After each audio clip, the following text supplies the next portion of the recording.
essentially are social butterflies when I go out, And but at the same time, I have boundaries. Like when I tell you what, I really like the Irish goodbye because a lot of people off of Clubhouse don't know about Clubhouse. They don't realize that they are actually trying to do Clubhouse in the real world with you all the time. And they don't know that like you are kind of a little bit ahead of them in terms of like their behavior, personality, character, lack of virtue, and desire to do talk therapy and chatter like a chatterbox. So I'm just saying that, when you go out into the real world, silence is preferred in my opinion. Clubhouse is a place to talk, but in the real world, I like to actually kind of just observe, remain silent, and, not try to be the chatty Cathy in the real world, because I think that's actually annoying in the real world. But here in Clubhouse, I think it's all for content. So, hello? Yeah, and I would say, look, if you're going to an Irish pub and you're chatting up, in that particular case, if you're chatting up some guy, your friends there in the environment of that club, and then 6 months later he's saying, "Oh, by the way, I'm bi," I think there's a very strong possibility. I mean, there are gay men who like to try and turn straight men into gay. And yeah, this is that kind of guy. He influences people with cigarettes. He's like the gay guy in the prison that always has cigarettes. I mean, men who want free cigarettes come and talk to this gay guy at the bar, and it's like his job, and he opens the door for every woman, and everybody knows him by the name, everybody comes and sees him for their free FAG cigarette. I mean, I'm just saying that, last night and the night before, and what Clubhouse is creating, is pretty crazy, because if you type in certain keywords on YouTube, and tie it to Clubhouse, like names of people. I mean, I've been recording people saying things that, are not legal to say on the internet. And Dr. Adams here, I hear, has contacted his attorney, is filing lawsuits, and I'm just saying, none of it will really go anywhere, because to me, it's all performative. Like Marshall Rankin and Brad Stauffenberger are essentially performers and extremely gifted, emotional creators. Like they create emotion for people on this app, and they're here all the time. And it's their game. But when you walk into the casino and the slot machine says Brad Stauffenberger and Marshall Rankin, and you pull that slot machine, it's you who chose to sit down at that slot machine and play that slot. So it's a game. This is like a new video game, in my opinion, that people in the 80s, 90s, 00s played, but not on a conference call. And each identity, each performer here is on a stage. And I just find it amazing that people come here to put so much work into stage work that disappears. No replay. Can't go back and analyze and listen to the replay, some audiobook that Monica put together, some brilliant lecture about this and that. Oh, well, you should check out the replay. But, John Kitover's been putting it all on YouTube. And if you just type in John Kitover and you go back and you watch a live stream, and you're like, wow, John really has spent a lot of time recording Clubhouse in multiple recording studios, in his recording studio factory, the Silver Factory by Andy Warhol. Anyways, Rabbono Shalom, Alan, do you think there will ever be peace between the Armenians and the Azerbaijanis here on Clubhouse? Hello? Dude, do you get chicks?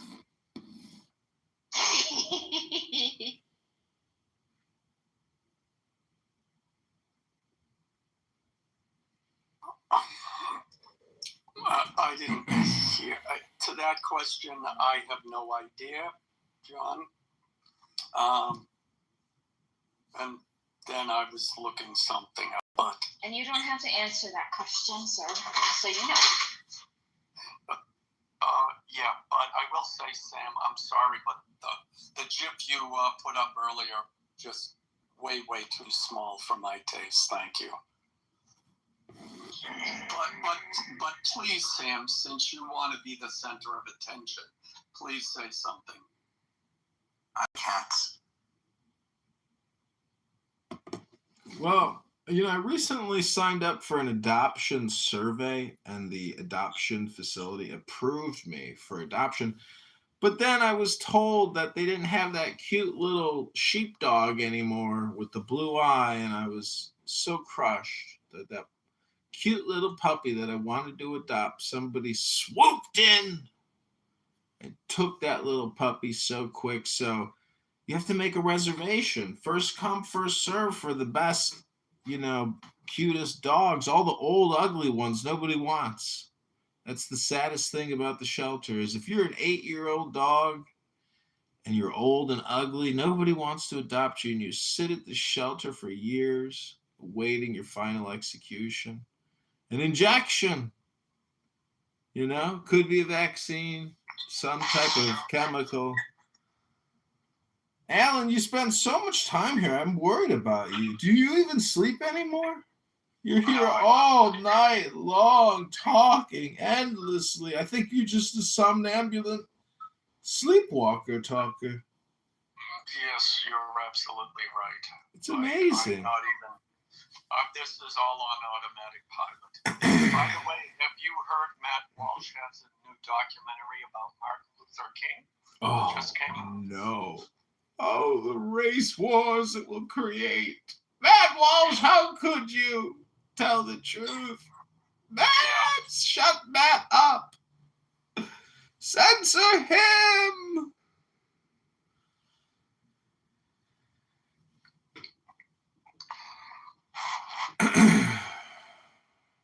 Well, it was an interesting time because there was no social internet network, at the time, but there was the 3 major broadcasting networks, and people on this app can't wait to remind you about Jim Crow. That's one thing I've noticed. Is ultra elite liberal gay Democrats have a list of grievances, and I've been tracking them and writing them down and using their own ranking system after actually asking them their list of grievances. Guess which one ranks higher, Jim Crow, indigenous, or immigrant rights? Anyone? Jim Crow? Nope. Well, I guessed wrong. Sorry, it's not. Number one's not Jim Crow. Jim Crow ranks number 3. First is immigrant rights. That's the ultimate priority right now. Then it goes to indigenous. Then it goes to immigrant. Then it goes to CRT, DEI, and LGBTQ. Those are the top 5. Do you know what the bottom 5 are? No. Well, you spend so much time here debating these topics, you can't come up with even an idea of what you're talking about every day. That's why I say I think maybe you're a somnambulist, Alan. Do you know you're sleep talking? You're sleep talking right now. You didn't even go to sleep last night, and here you are. Yeah, Do you know you're sleep talking right now? You don't sleep. I am. That is true. However, that's true. I argue with them. But their perspective doesn't matter anymore. That's the issue. Oh, no, Alan. Everybody has a perspective. Yes, and for 40, 50, 60 years, we've centered that perspective. We no longer need to do that. I mean, that's the whole rebellion going on is the fact that, for decades, we've said we need to listen to the lived experiences and the lives of these particular minorities, and their perspective must be important. But, just the beginning of that Matt Walsh thing has Oprah Winfrey is more important, according to young kids. Oprah Winfrey is a more important American than Benjamin Franklin. Well, I think Oprah Winfrey, So yeah, I think I think we're done with that. And the fact is, politically, especially with the way the redistricting is going on, and I've said this for a couple of years, the Democratic Party doesn't need black voters anymore. They've been pandering to them for decades, and now their political clout has been minimized by the Democrats. I mean, by all this redistricting and what the GOP has been saying. So of course immigrant rights are number one, because the Democrats know they're going to get their most votes from immigrants. So that's where they're going to put all of their energy. They're certainly not going to put it in Hispanics. Hispanics can be Democratic, but the ones from Cuba aren't. And they're going to go where the votes are, and it's not black people.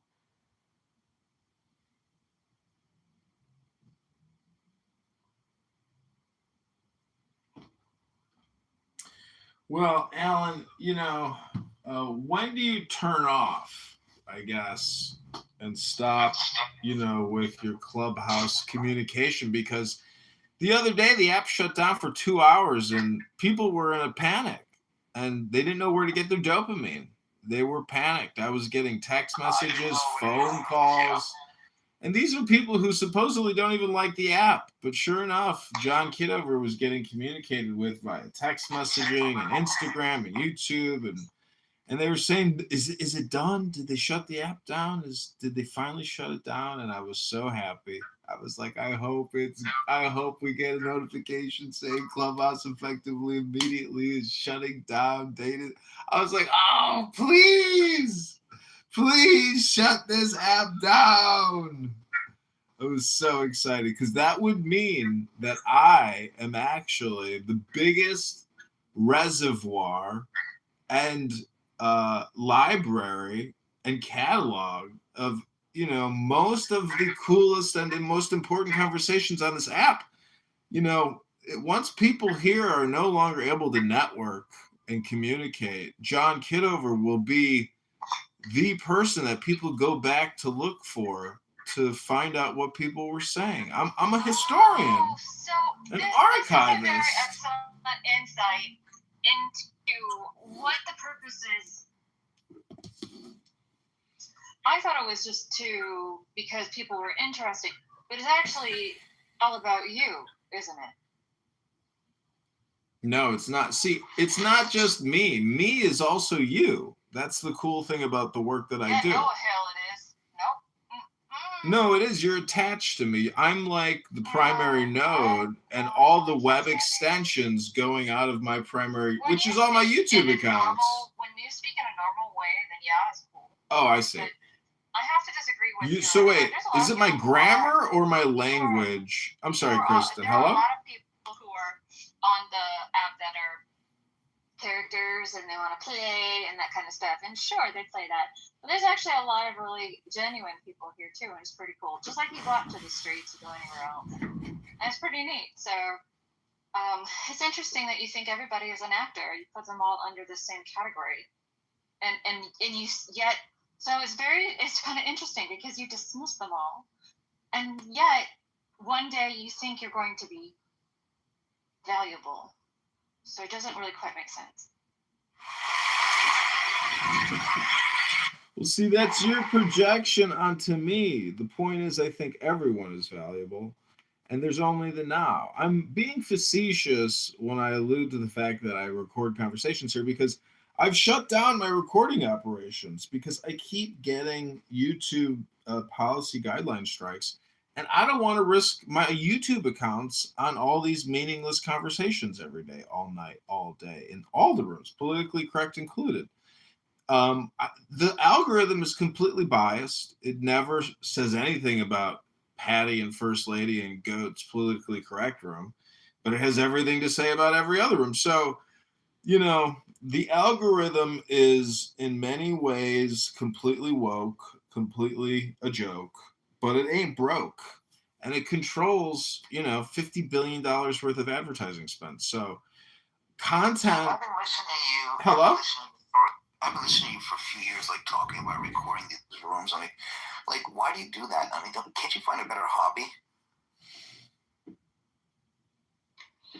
I'm sorry to interrupt this important exchange, but we're going to open up the Happy hour room. I'm going to close this one in just a second, and we'll go over there. Bundle for that. They know. They don't care. Right behind them, forcing you by gunpoint to give them your house. Like, there are videos out there if you want to. You could just see them. They're there. All the information is live. Do we have it? Do we have any Israelis here on stage? Let me see. Anyone here? When they come, I'm just. What are you looking for? What is the rebuttal for that? There isn't. They don't give a They just don't care. Since the 1940s, they just went in and threw people. China, being anti-United States, which I don't say anything about China's foreign policy, is that, I mean, they definitely want to have, control. They definitely want to have power, economically at least. Organize this chaos. A couple days later, this happens. That's just crazy. Would you acquit this guy if he was charged for murder? Would I? Yeah. Based on the facts. How things should be Well, unfortunately, administered in terms of like the citizens. So that's why America is so really robust. China, their dynamic hurt somebody over their words. culture. They're if like the somebody's American going to Indians. attack They him, already have their pre-existing and he thing. Now defends they himself participate as in soon- commerce. They have a huge population. Yeah. Are they investing in a lot of places? Yeah. Are they involved in Africa? Yeah, but that's like a low-hanging fruit. I mean, I'm not criticizing African people. I'm saying it's not like, I think, I don't know, and I'll land here. I think General Mathis, like when he was being interviewed, they asked him about China, the threat of China. He made like a good point. He spoke about this idea of like, it's not America versus China. It's the UK. It's everyone who believes in horizontal governance, who believes in a free market system, who believes in democratic governance and this right, type but of can thing. you have a free market? Can you participate in the free market even if you have a dictatorship or some kind of a potential theocracy, etc.? Can't you still participate in the free market in a similar manner as the Western democratic nation? 100%. I mean, we're seeing it, but like, just as a point, like, when you talk about like, when you think about like early, like, I'm just using this as an example to understand the foreign markets. Okay, so you have like scholars, like black scholars, like you have like Booker T. Washington and W.E.D. Du Bois, whatever, I probably said it wrong, but they had a really interesting perspective that I think really has a big insight into foreign policy. And so they took the position, and they wrote, these are like famous like black, I don't know if you call them historians, philosophers, I don't know how you categorize them, but they wrote a lot about early America from their perspective, being like ex-slaves and trying to navigate. And so they had a really interesting critique, and they said, one of the things, because they were comparing the black man versus the red man being the Indian man. And he said, because of slavery, it forced the African to achieve two elevations. One elevation was they were forced to master or attempt to master the market system, being industrious, being innovative, understanding, how to create value, these type of things. That was Booker T. Washington, a very big point. And then you have Du Bois, and his outlook was, well, the slave was forced to not only understand the Western legal system, right, but like in many ways perfect it and utilize that same legal system to leverage its own freedoms, right? And they compare that to the American Indians, where the American Indians were kind of like, well, we have our own culture, we have our own society, we have our own ways of exchanging, we have our ways. And they did engage, with the early colonies and those types of things, but they saw who they were and what they were about had a greater historical precedent in terms of their sustainability than these new ideas. Okay, so what does that have to do with the president's trip to China? So what I'm saying is that when we talk about the growth of like capitalism and these other mechanisms around the world, we understand like even though Iran can participate in capitalism, right there, or other countries that have a dictatorship, if you haven't created a society that is focused and obsessed with affecting the marketplace, that they want to create new businesses, they want to create new ideas, they want to find greater ways to provide more value at lower prices to compete with them. That's a worldview. That's an attitude. That's not just like, oh, we have people who do technical skill sets. We train so many engineers. I mean, that's not what we're talking about. We're saying like the fabric of the country is people who are thinking that. So even though these other countries, they could definitely participate in free market and they can invest a lot of money. They have a lot of tax, monies and reserves, these type of things. They're not going to ever compete with the United States unless they adopt. But they have in China. They have in China, and I don't know what that has to do with what the president. That's a great analysis. I'm not saying that that's not a good analysis. But the president is going to China, is in China right now. He's meeting tonight our time, tomorrow their time, with President Xi. I wonder if the Southern Poverty Law Center funded him. Just so that we are clear, China. Well, I don't know what Chud the Builder is known for or what happened here. I'm going to click the link. We are now on CNN. Live streamer Chud the Builder, known for posting controversial videos with racial slurs, is in custody after shooting incident. John, just speak of Pepe on the streets doing what he does on Clubhouse. Exactly. And John, I see your future here. We need to transition you from Clubhouse to the streets. Yeah. Have you started doing this? You're built for this. I don't know about the racial slurs. We'll think of something new, but yeah. Well, I would like to do a Clubhouse Live the experience and do like a private screening of like a Clubhouse on a Friday, Saturday night from say, 5 to 10 p.m. Make it like a full experience with drinks. And basically we just put Clubhouse up live on a big screen and I'll be the host and I just project Clubhouse into the auditorium for people to observe, passively as I navigate these clown house streets. You have access to an auditorium? There's venues that I can rent that are nearby, but the thing is, how do I actually get people to show up? That's kind of an interesting idea. So you stream us up on a big screen and people can come into the auditorium, right? Exactly. They will watch me on stage interacting with a big screen of Clubhouse. We should do it. Try to figure that out. I think it would be quite entertaining because people will pop in and go, No, the whole thing is the videos that I'll create of the experience of people watching me interact with. So the whole thing is just to like film as many videos in the auditorium as possible. Like Science Theater 3000. Remember that? Exactly. It'll be like that. We will have that angle, yeah. That's already what I'm technically doing. Like I got a compliment from a woman yesterday who says she went back through my Instagram accounts and watched like videos from years ago of herself. And she was like, I loved your commentary. It was so funny. She's like, you are so funny. And I thank you for filming all of that. And I was like, you're welcome. That's actually good. You should get, knowing that stuff, the guy has another partner. Obviously, it's that little robot dude. But they're all human beings, of course. But maybe AI could actually be your partner. But you should do like a review of Clubhouse rooms as they're going, so you can like okay, here comes, Peter with his like just do like total like.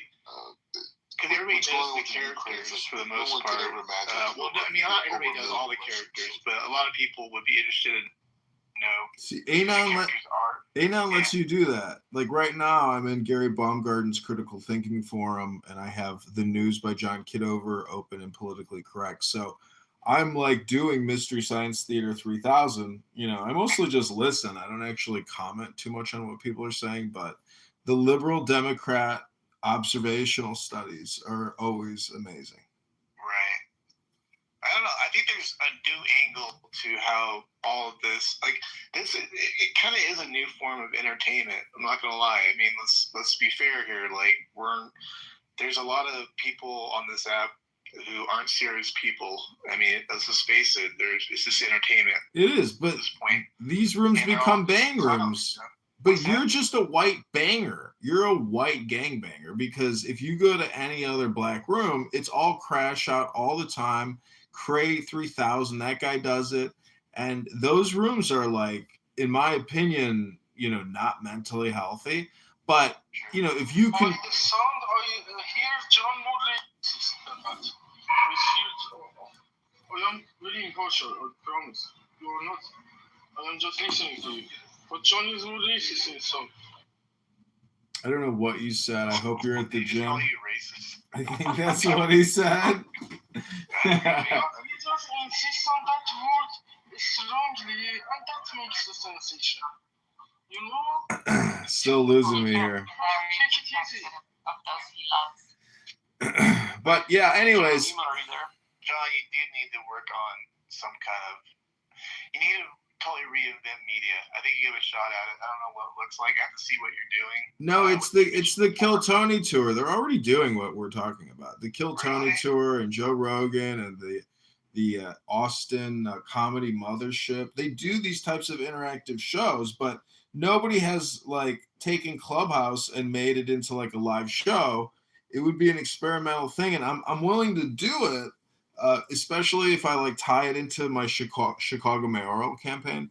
So I will try to secure a venue and set all this up.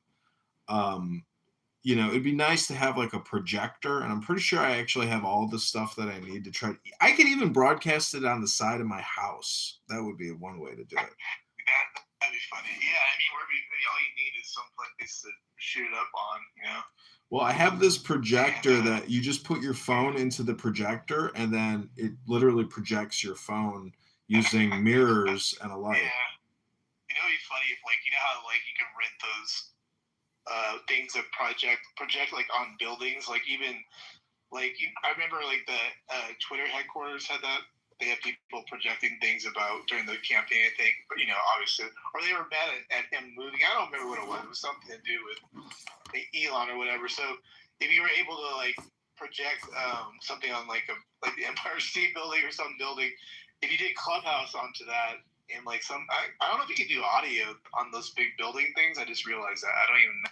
Yeah, I could have like two big speakers, Bluetooth. Yeah, I could do Bluetooth. Like I could have a big Bluetooth speaker tied to. All I need is two phones, the projector, and a Bluetooth, and then other cameras to record on tripods. I'm already doing this in my studio. This is the nice thing about doing it in an office is you just contain it all in one office, and you don't do anything in the streets. You don't wait. Because in a way, this is like the really efficient way of creating media and content. But like, how do you get 100,000 people? That's the goal, right? I mean, that's kind of the goal. I mean, like, just like you get like just a shit ton of people watching your shit, and just actually. If we're enjoying it, we're all still here. There's got to be a whole segment of people out there just like that aren't tapped into this. You know what I mean? Well, the way to he has to start streaming. He has to like the Chad the Building guy and all these guys. They're all on Twitch. No, the way to spam this out is to recruit and hire influencers, which is pretty much local hot chicks that have 30,000 to hundreds of thousands of followers, and get them to actually project and spam and film and publish all this shit, which a lot of them probably won't do. But if they get paid to do it, guess what? You can't do it. You can't, like, on Twitch, you can't use the N word, right? Like, so that's the thing. Like if you had Pepe on the stage, like you would just get banned eventually, right? Is that how that goes? I don't even know these days. Maybe he could bleep it out. Have like a No, you can't bleep this stuff out. It's too toxic and it's too annoying.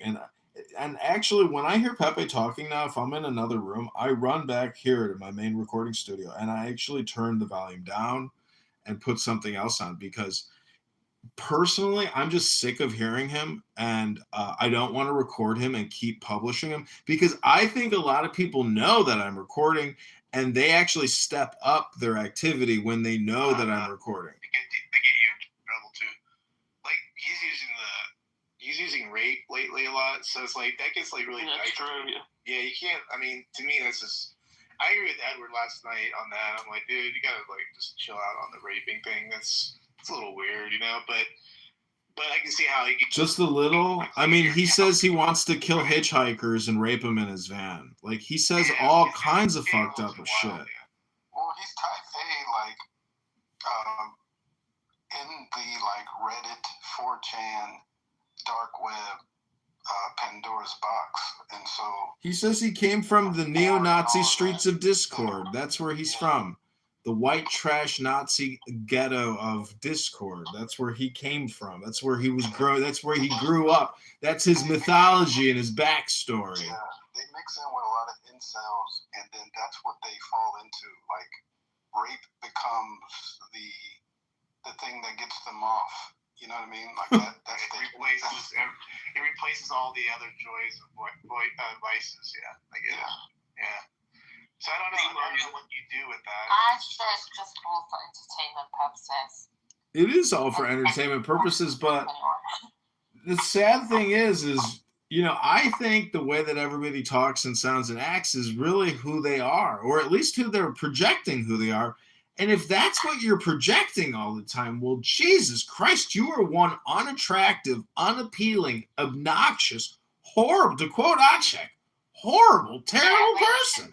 Hello? Putting him because you could get him into a lot of trouble. Yeah. He hasn't done it. That's why BB's so attracted to him. Yeah, BB likes it. No, I don't like it. I just think I don't think that's who he is. I think he just he gets carried. He's either drunk or high when he's on Clubhouse. Well, no, you're actually right. He admitted things for entertainment value. He admitted last night he doesn't do this, and like he's a completely different person on the app than he is in real life. Trade, so there you go. Your answer both you and John. Information technology protection. Essentially, stop the Chinese from stealing our tech. I think all of those things would be a win. So I'll just leave it there. Thank you, Marshall. We'll go now to Mansa, followed by Marat. Hey, thanks, Gary. There is not a lot of foundations from this visit, as from all the analysis I read. The U.S. actually needs China right now more than China needs the U.S., and that's not a good position to go into a summit or a meeting and expecting to win. So the best case scenario that Trump can consider a win is to get China to buy more of our agricultural products, soybeans and all that stuff. But it's not like they're gonna increase their buy-in from what they were before. Selling soy to China has been a very great business until Trump came and destroyed it, starting with his first presidency, and then with this presidency with the trade tariff wars and all that. Our export to China from soybeans, anyone that can look this up, has been on a steady decline to the benefit of other countries. Anything that we don't sell to China, they turned around and made other markets that benefited from the horrible relationship that we had with them in this particular field. Brazil now is the main supplier to China. So if we only get back at 60 or 70% of what we were selling them in the past, that would be considered a win, believe it or not. But that's something that we always talked about, Gary. You destroy something, and then, you put up a fire, and then when you show up and start, taking it down, you declare it a win, like you put up a fire, forgetting that you're the one that started this whole damn thing. So, the delegation this time, the business delegation that there's a lot of talk about, is much smaller than the 2017 delegation that went to Beijing. There is this view of the whole world that Trump is stuck in what he's doing with Iran. We don't know. We don't know how to solve that crisis. Every single thing that we were. That's possibly the situation. Listen, I just want to say, BB's like. BB is like, I could get Pepe in trouble. Well, I'm not trying to get Pepe in trouble. And the fact is, if Pepe gets in trouble, it's not because John Kitover got Pepe in trouble. It's because Pepe got Pepe in trouble. Hello? Yeah, but, sometimes people come on this app and for whatever reason, they have the right to, crash out from time to time.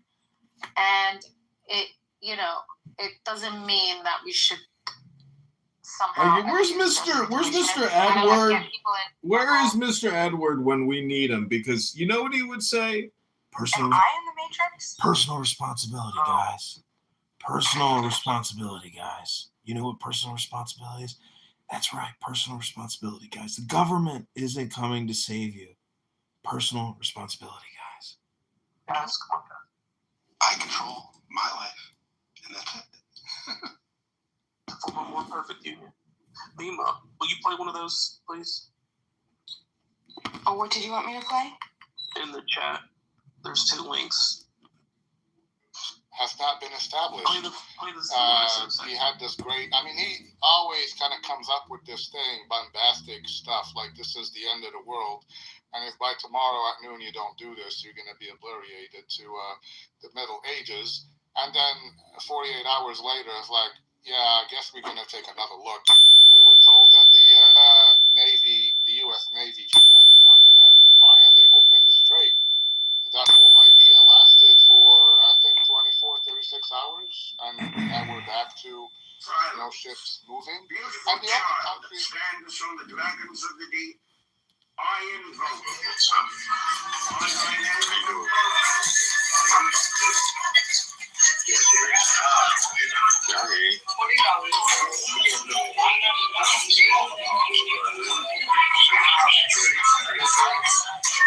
You just standing here while she works.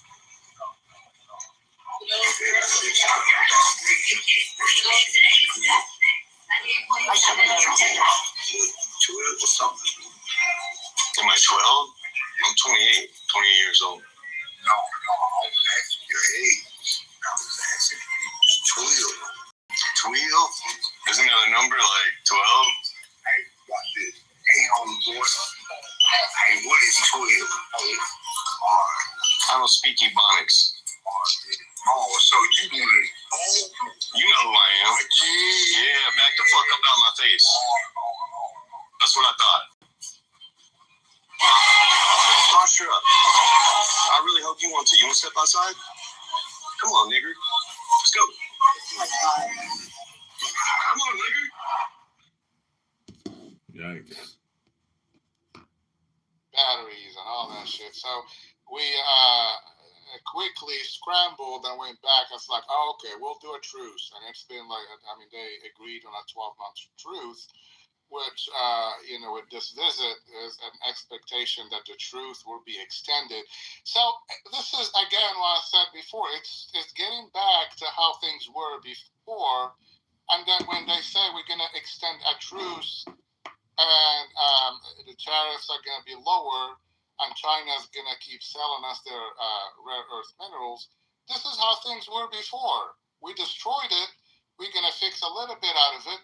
And we're going to declare victory that we did it.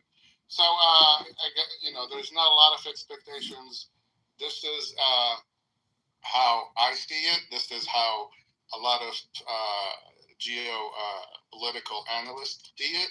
I listened to a lot of news today from Europe, and people are actually laughing. Literally, news people are laughing at us. I mean, this is everybody's saying this is not the United States that we are used to, that is expected to be the strong power. We're being seen now that the U.S. president is going to basically beg China for a little win. A win that, like I said, is please let us get back to where we were before.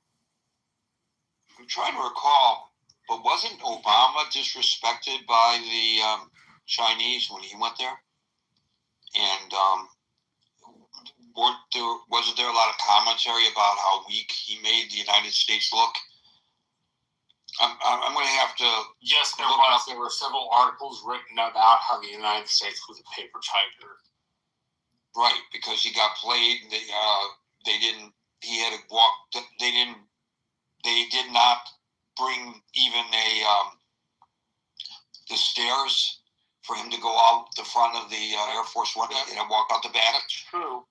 That is true. I remember that. Yeah. But that tells you, Gary, that when you have the second. I mean, someone talked earlier about how China can afford to do a war. It's the largest army in the world with 2+ million service men. You can't ignore a power like that and say bombastic stuff that we gotta destroy China. China's gonna come begging. No, China did not come begging when you added tariffs. They simply said fuck your sorry for the whatever buying soybeans from U.S. farmers. U.S. farmers declared bankruptcies or whatever. The United States ended up paying $29 billion to support the farmers. China won because they got their product elsewhere. We ended up, we ended up paying the price for that. And you just, that's not very. There is no diplomacy in doing radical stuff like that. So yeah, China is I mean, we love the United States. China is a formidable, adversary. Minimize, their power and hegemony on the world or whatever is only make us look, like fools. Well, they are trying, as was expressed earlier, and not just in Africa, but in Southeast Asia in particular. They have been trying to expand their influence. I'll use this example. Expand it back into traditional Chinese areas, places like I think Vietnam and Korea would be specific. Oh, absolutely. All the way to Central America, Gary, and all that. I mean, all the ports in the world. I mean, that's been Marshall talked about it and how they do in Africa and all that, and how they, control the seaports, the infrastructure, how they, and they go build those hospitals and bridges, Marshall, and they don't even employ the local population. They bring Chinese people to work there because they want to employ their people. So, I mean, sometimes you gotta look at your adversary and not be foolish in thinking that you just had him before you actually do. Thank you for that, Monsef. By the way, I mentioned very briefly earlier that there were the leaders of our high-tech industry participating in this summit, and William was kind enough to list the names of all of them, and they are all posted there on the main chat if anybody's interested in seeing who is there with the president. I thank William for that. Moran, followed by Daryl. Hi, Gary. Hello, everyone. I understand the passion that Cartman displayed, and it is true that any form of anti-Semitism and anti-Zionism is abhorrent, but it has nothing to do with our China policy. And our China policy, if anybody has read anything from any reputable think tank, is the main challenge main strategic challenge to the future. If anybody reads even the Chinese writing, they know that's what they're planning. Their plan is to challenge us in the coming decades. So what we should be paying attention to is what CCP is trying to do, what sort of strategic challenge they have, and the main important thing, if anyone PTRs, I have replaced a map of Southeast Asia instead of my photo, and we see the first island chain, which starts from Malaysia, Philippines, goes through Taiwan and Japan, and the second island chain, which is further away. This is a plan to control and maintain Chinese expansionism, CCP's expansionism.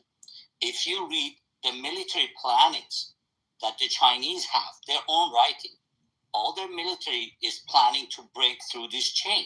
And right in the middle of it is Taiwan. If you see right there is Taiwan.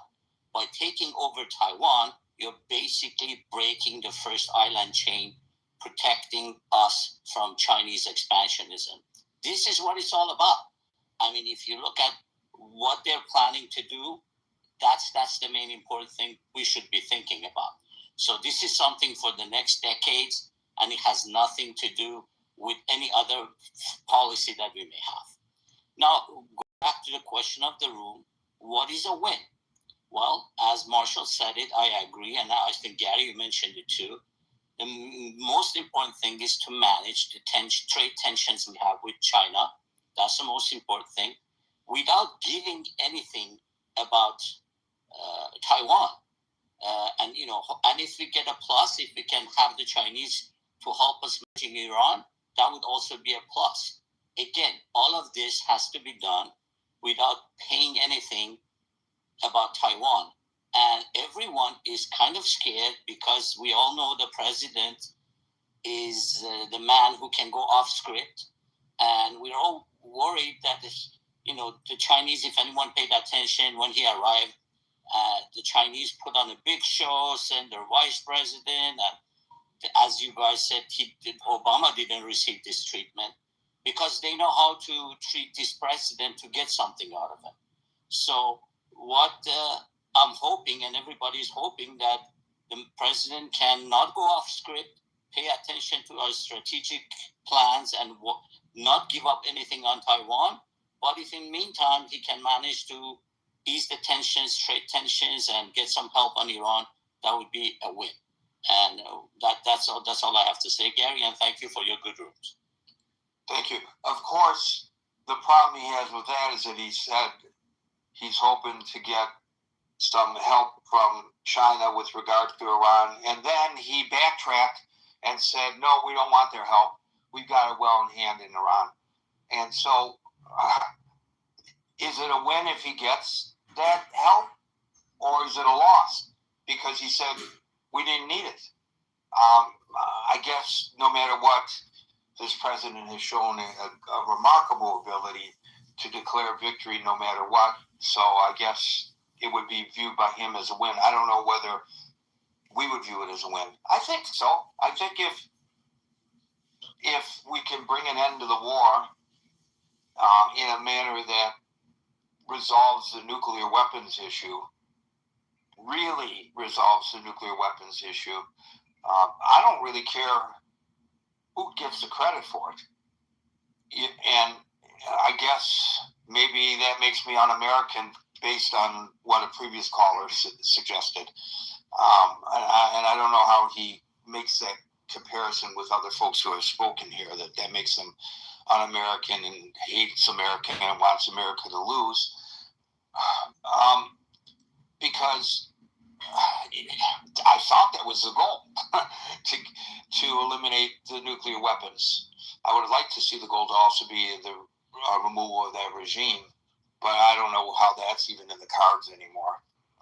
I think that was overly optimistic when that was suggested by this president. Thank you, Moran. We'll go to Daryl, followed by Maze. Hey, Gary. Just a couple of, you can give me some latitude, a couple of things. There was a caller, Black, who made some statements that are just factually not true. And, so Russia is China's largest single supplier of oil, not Iran. So, that's just factually not true. And America's economic power really, really hinges on the strength of the dollar globally. And I've said this in this room before, I've said this a million times before that. All China really needs to do right now, then I'll get to whether or not, because P didn't even show up to meet him, so I don't know how to interpret that just yet.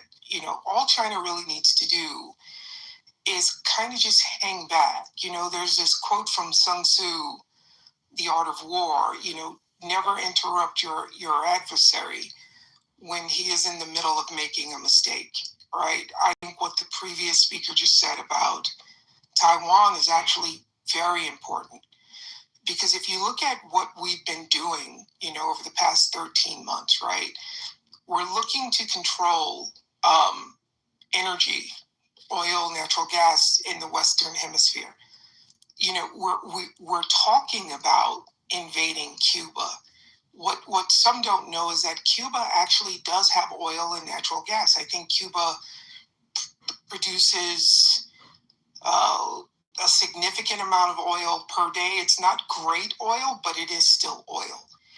And if you were to look at this from a perspective of like global geopolitics, right, and just hemisphere control, if the idea is that OPEC nations, because I don't know if you saw yesterday, but Trump basically said, screw OPEC, right? So, which I don't think was bright. I think he has no filter. I think no one can actually control what he says, and the ramifications of it be damned. I would hazard to guess that in some way we are preparing for the end of the petrodollar. And I think what we're looking to do is, okay, well, if the petrodollar ends and we can't force the sale of oil in dollars, then we need to be controlling the oil. We need to control oil in the Western Hemisphere. Not only oil, but we need to control natural gas in the Western Hemisphere. Because the previous caller who mentioned something about like China and whatever, I guess they're not familiar with BRICS, right? Brazil, Russia, India, China, South Africa, and now tangentially Iran. There is already a consortium being formed that is looking at the next 30 years of global energy supply, and that does not include the sale of oil in US dollars. I mentioned in your room the other day that the UAE, before they bailed from OPEC on the last day of the month last month, they had already reached out to us and said, look, if we can't fix this Hormuz thing, we're going, for our own survival, we're going to have to start selling oil in yuan. So that means that playing card is now on the table, and that playing card is also now on the table for the other OPEC countries. So all China really needs to do is kick back and watch how this progresses. It's very important. I think more and more people are going to start to realize this as our economy really tanks. And again, I think China doesn't have to do anything but hang back, because they are the world's manufacturer. And I think Trump taking these tech execs to China was probably the best thing he could have done, because like a previous caller said, he can't get in the room and talk this stuff with these guys. He needs Tim Cook and Musk and all these other guys, because the future is going to be about rare earth minerals. And that means the future economy is going to be based on rare earth minerals. And China controls a significant amount of rare earth minerals. And if they were to go into Taiwan, then it's going to become this, okay, you have the oil, we have the rare earth. I don't see any scenario where there's actually a conflict, like a kinetic conflict with China, because it's just not necessary. To the question of what is a win? I don't know what a win could look like. I think, Pei not showing up to meet him today, I don't know how to interpret that. I think he, this wasn't like a G20 meeting or anything like that, but him talking for the past couple of days about how he was going to see his buddy, how he's going to see his friend, and Pei's a strong dictator and he rules like 1 billion people with an iron hand. Those are his words. I'm parsing, but those are actually Trump's words. And he shows up and Pei doesn't meet him. I don't think he likes things like that because I believe he likes to be seen as the biggest guy in the room. But hopefully the smarter guys that he took with him are focused on the future of business with China. So the New York Post, which is not adversarial toward the president, their headline is, China made a revealing choice in its airport greeter for Trump in Beijing. President Trump arrived in Beijing without a tarmac greeting from President Xi, but the apparent snub was actually an upgrade from his last welcome in 2017, according to an expert. That's the way they're spinning it. It's actually quite revealing from a protocol perspective, said Isabel Vladoy, founder of the U.S. Institute of Diplomacy and Human Rights. Xi Jinping did not personally greet Trump at the airport in 2017 either, but this time Beijing noticeably upgraded the reception by sending Vice President Han Zheng along with both ambassadors and senior foreign affairs officials. He does appear with a grin on his face, but I think you're right. This is really not what he probably anticipated or wished for. There is a red carpet. So it's a massive upgrade from the way Obama was treated. And it's a way of taking a dig at someone who you know has a massive ego, who who probably wanted the press and the photos of him being met at the airport by another head of state. I'm a head of state. He's a head of state. He's a dictator. I'm a wannabe dictator. This is how I want to be. I'm being facetious, Gary. So don't hold me to that. I'm simply saying these are the little things that get under his craw, and I think China knows that. Thank you, Daryl. We'll go to our Mays, followed by Andrew. Good evening, good afternoon, everyone. Gary. This is. I gotta laugh. When I look at that, for Trump, what constitutes a win? I think he's going to do what he did in the Middle East. He's going to try to figure out how he's going to make money. It's got nothing to do with the U.S. It's he's looking out for himself. And China knows that. China knows that all they have to do is stroke his ego, and they're going to have Trump in his pocket. Thank you for the mic, Gary. So that's an excellent perspective with regard to, or analysis with regard to the Chinese perspective. But what about from the U.S. perspective? What can the president come back with that he can declare a win?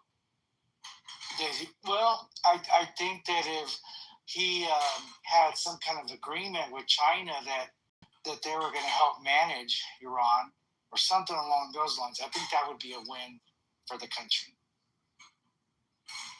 Okay, thank you, Armaze. We'll go to Andrew, followed by Jerry. Good afternoon, Gary. Can you hear me okay?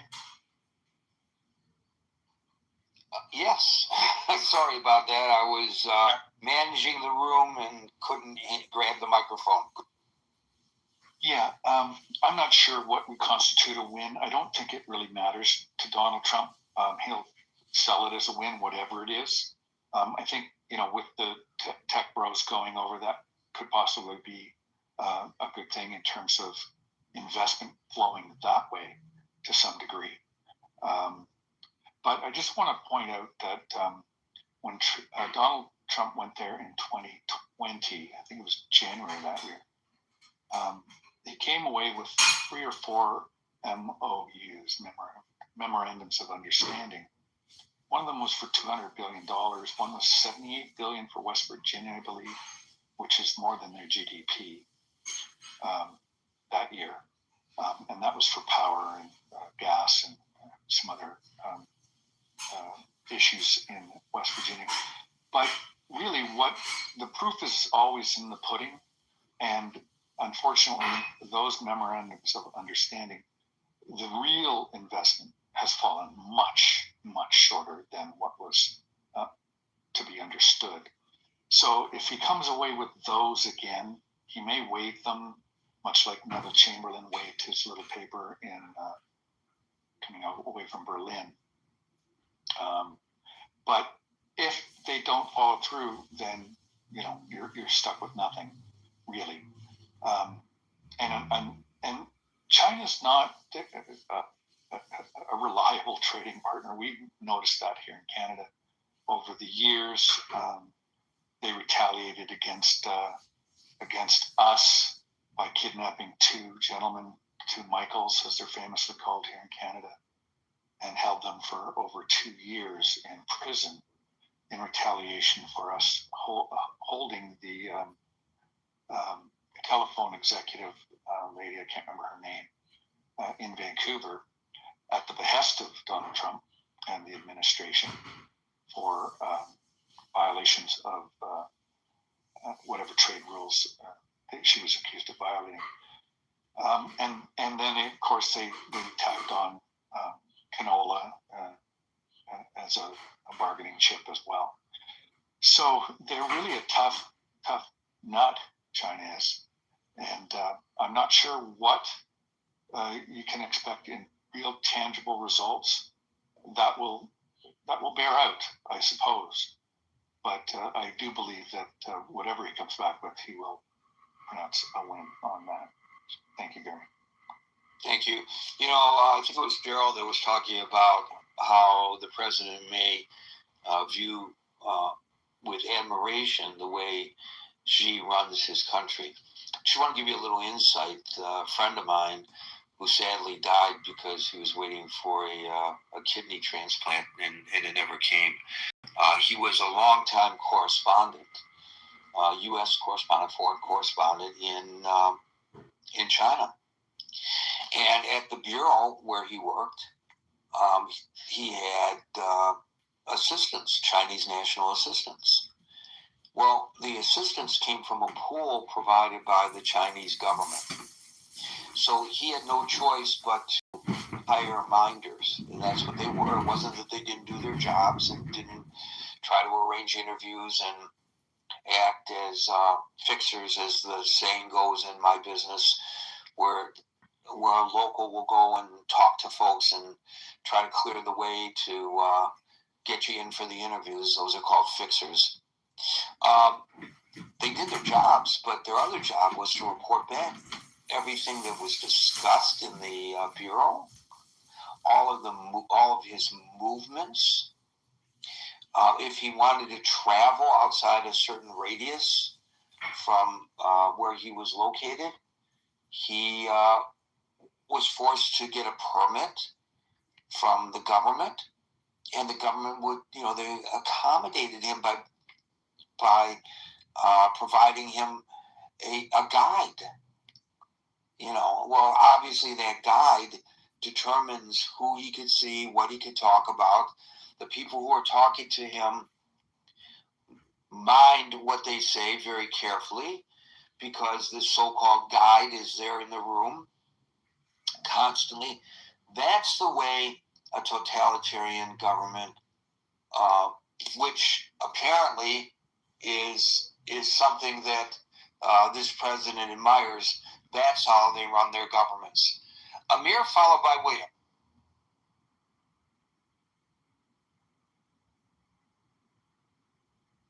Me, Gary. Amir, yeah, you're up. Okay, thank you. Thanks, Gary, for the opportunity. Probably I'm just going to echo some of the sentiments that's been expressed already.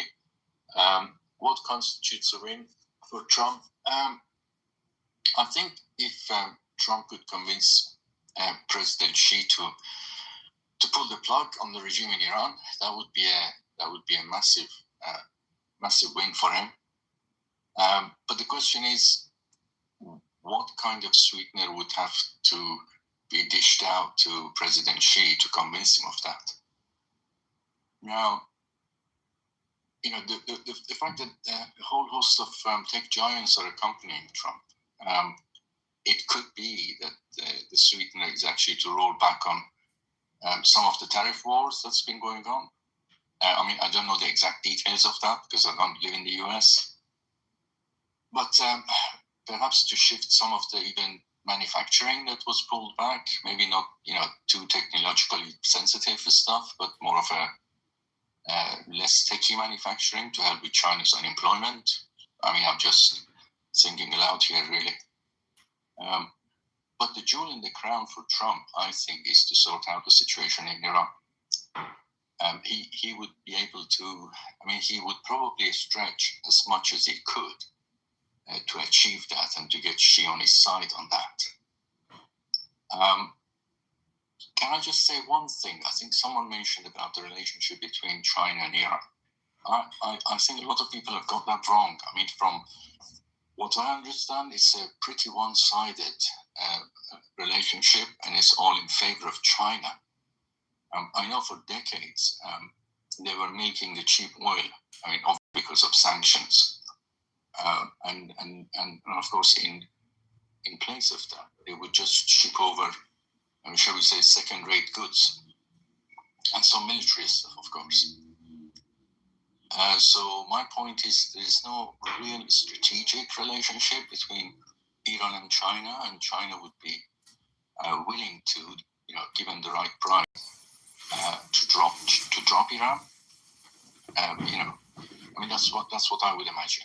So I would imagine the right price would be another source of oil, and theoretically, Amir, that could be from Venezuela, and theoretically, we've seen these pranks the where titular motherfuckers walk up to a man and a wife in a grocery store and grab the wife by the hands and try to mac on her in front of her husband just to see what her husband does, right? Those type of pranks. Though I don't appreciate that type of shit because I say, hey, if they get whooped, then hey, that's what the fuck they deserve.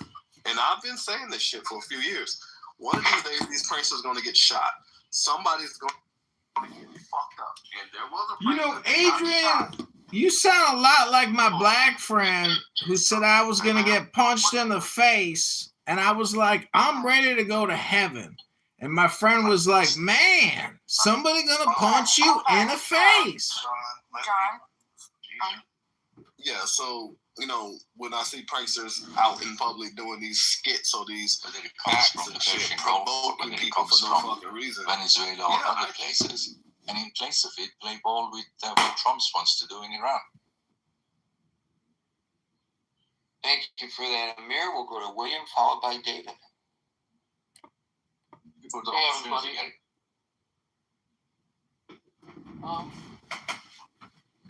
China is an adversary of the United States in East Asia. China is hemmed in by the First Island chain. That's been a long-term strategic structure of American national defense security, which includes Okinawa, Taiwan, South Korea, and then going down into the Philippines and Malaysia. China has an adversarial relationship with the U.S. in the South China Sea. The 9-dash line, where they were building the islands to try to basically fraudulently expand their exclusive economic zone to encroach upon Vietnam, the Philippines,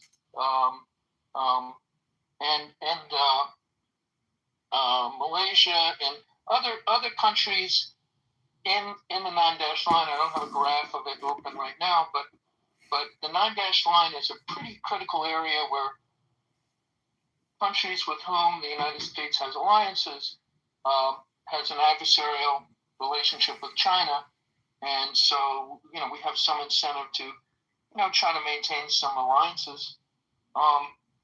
The economic, the oil imports from China, I pulled up a chart of it, are pretty well diversified between Russia, Saudi Arabia, Malaysia, Iraq, Brazil, UAE, Oman, Kuwait, Canada.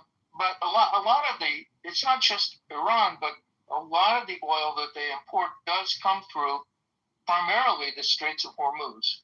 So China, from a strictly business perspective, China's not like adversarial in a way. Nobody in China is chanting death to America, death to Israel. That's not their thing. They're more about business, and whether you want to get into capitalist or not capitalist, they have a mixed economy to some degree, but they have actual real needs. They have to import their oil. They don't really make their own oil. They have to import their fertilizers. They need that to feed their own people.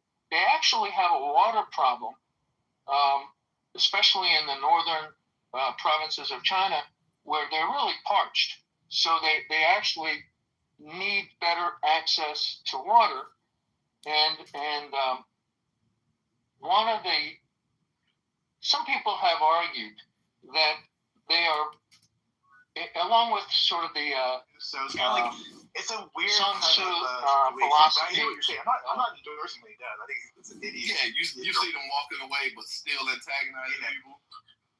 Hello? I'm like, I think okay, on the scale of all the people that are out there, I think he's, in my opinion, and I'm making some heat for it, he's still fairly harmless in all the shit he does. But he's threatened to shoot people before. Well, I mean, I guess that's true too. But honestly, if someone threatens to shoot him, it goes both ways. I don't know. Like, this is real.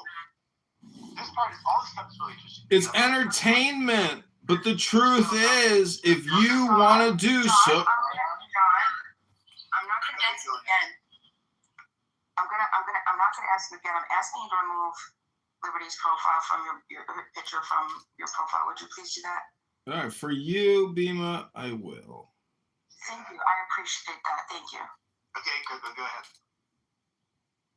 Yeah, I just don't know who was Adrian just talking about. I was talking about that Chud the Builder guy that goes around calling black people the N-word and stuff. I have no idea who this person is. Well, You're in for a treat. Bima, this is John. I just removed Liberty's photo from my. Could you put me in the queue, Bima? Thank you, Bima. Okay, John. Thank you. Please don't do that in the middle of me speaking. I don't know what the fuck you guys are talking about with the shooting. I don't know, man. I've been at work all day. Can you just catch me up to speed? Yeah, so we got go ahead, whoever wants to. Oh, no, I was going to explain to her, but if you got it, you can go right ahead and go to the link up top.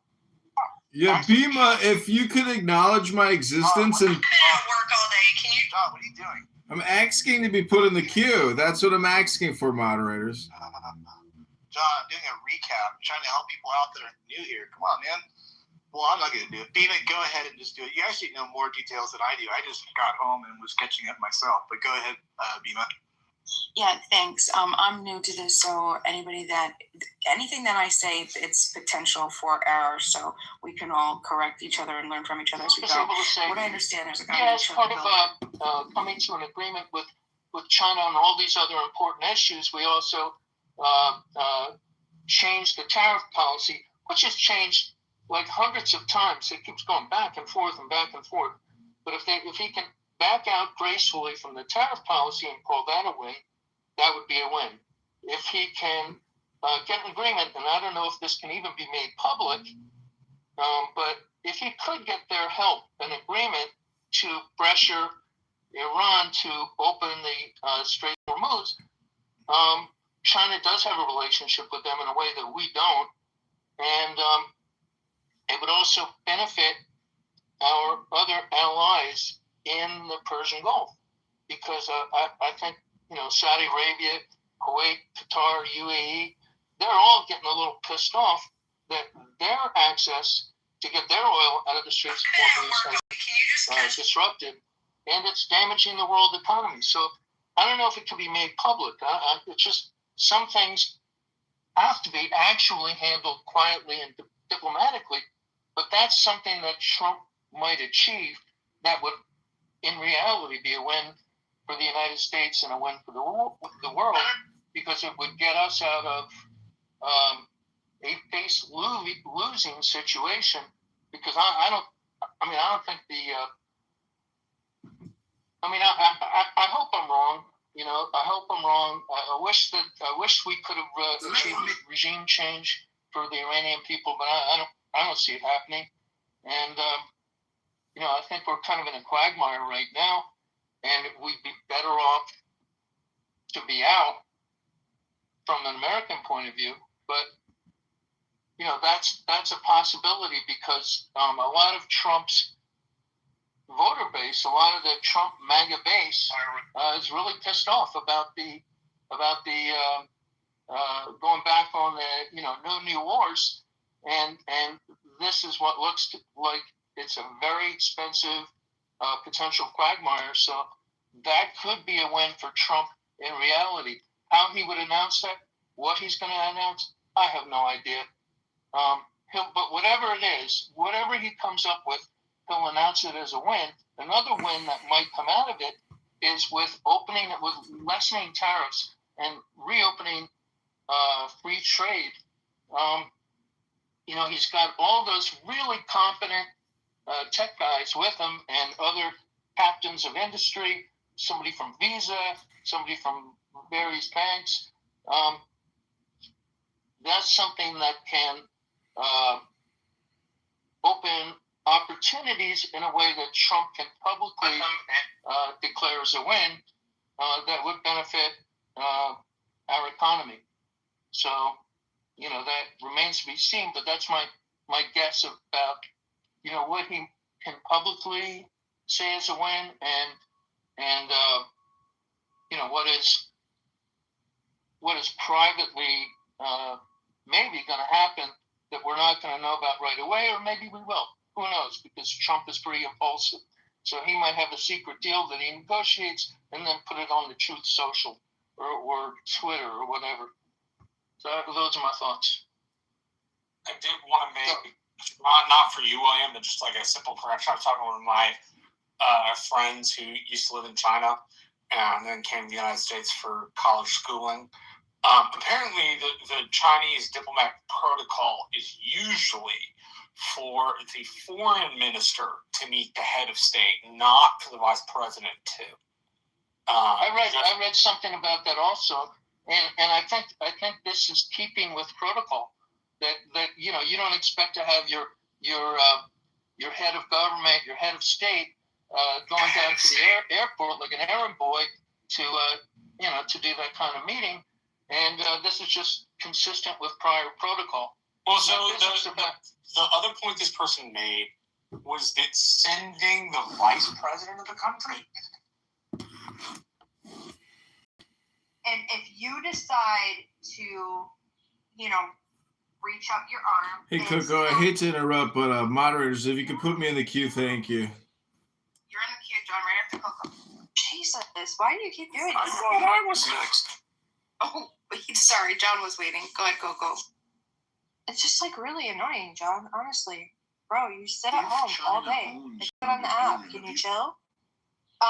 No, so yeah, I was just gonna say actively engaged in activities with you, just tell me what's up. Even if I went and I said just a bunch of egregious, really nasty comments to you in public, Dima, in my state, I wish death on your mother, all this, fuck your mother, you're a bitch, you're a cunt, blah, blah, blah, blah, blah, you're a white cracker bitch, all this kind of stuff, right? It wouldn't matter. The judge would look at you if you reach your hand out and decided to, punch me in the mouth for that, and you would be charged as the aggressor because you decided to start with the physical violence. And from what you have told me here, this random guy, maybe he said some maybe Chuck the Builder came up to him and said racial slurs. I'm not condoning, the racial slurs, whatever, but the guy decided to become the aggressor when he placed his hands on Chuck the Builder. Was he being provoked? Yes, he was being provoked. Something like that. But these are there's a difference between morale and legality. These are two different things. And also another thing. This is a good question. I think you guys should talk about. I believe in most states it's illegal to record someone without their consent. So I don't know. That might change things around if whoever's representing these people decides to, who has a husband, pressure that in front of the judge. That's all I got. We don't need the full details right now, Coco. Like everyone's saying self-defense.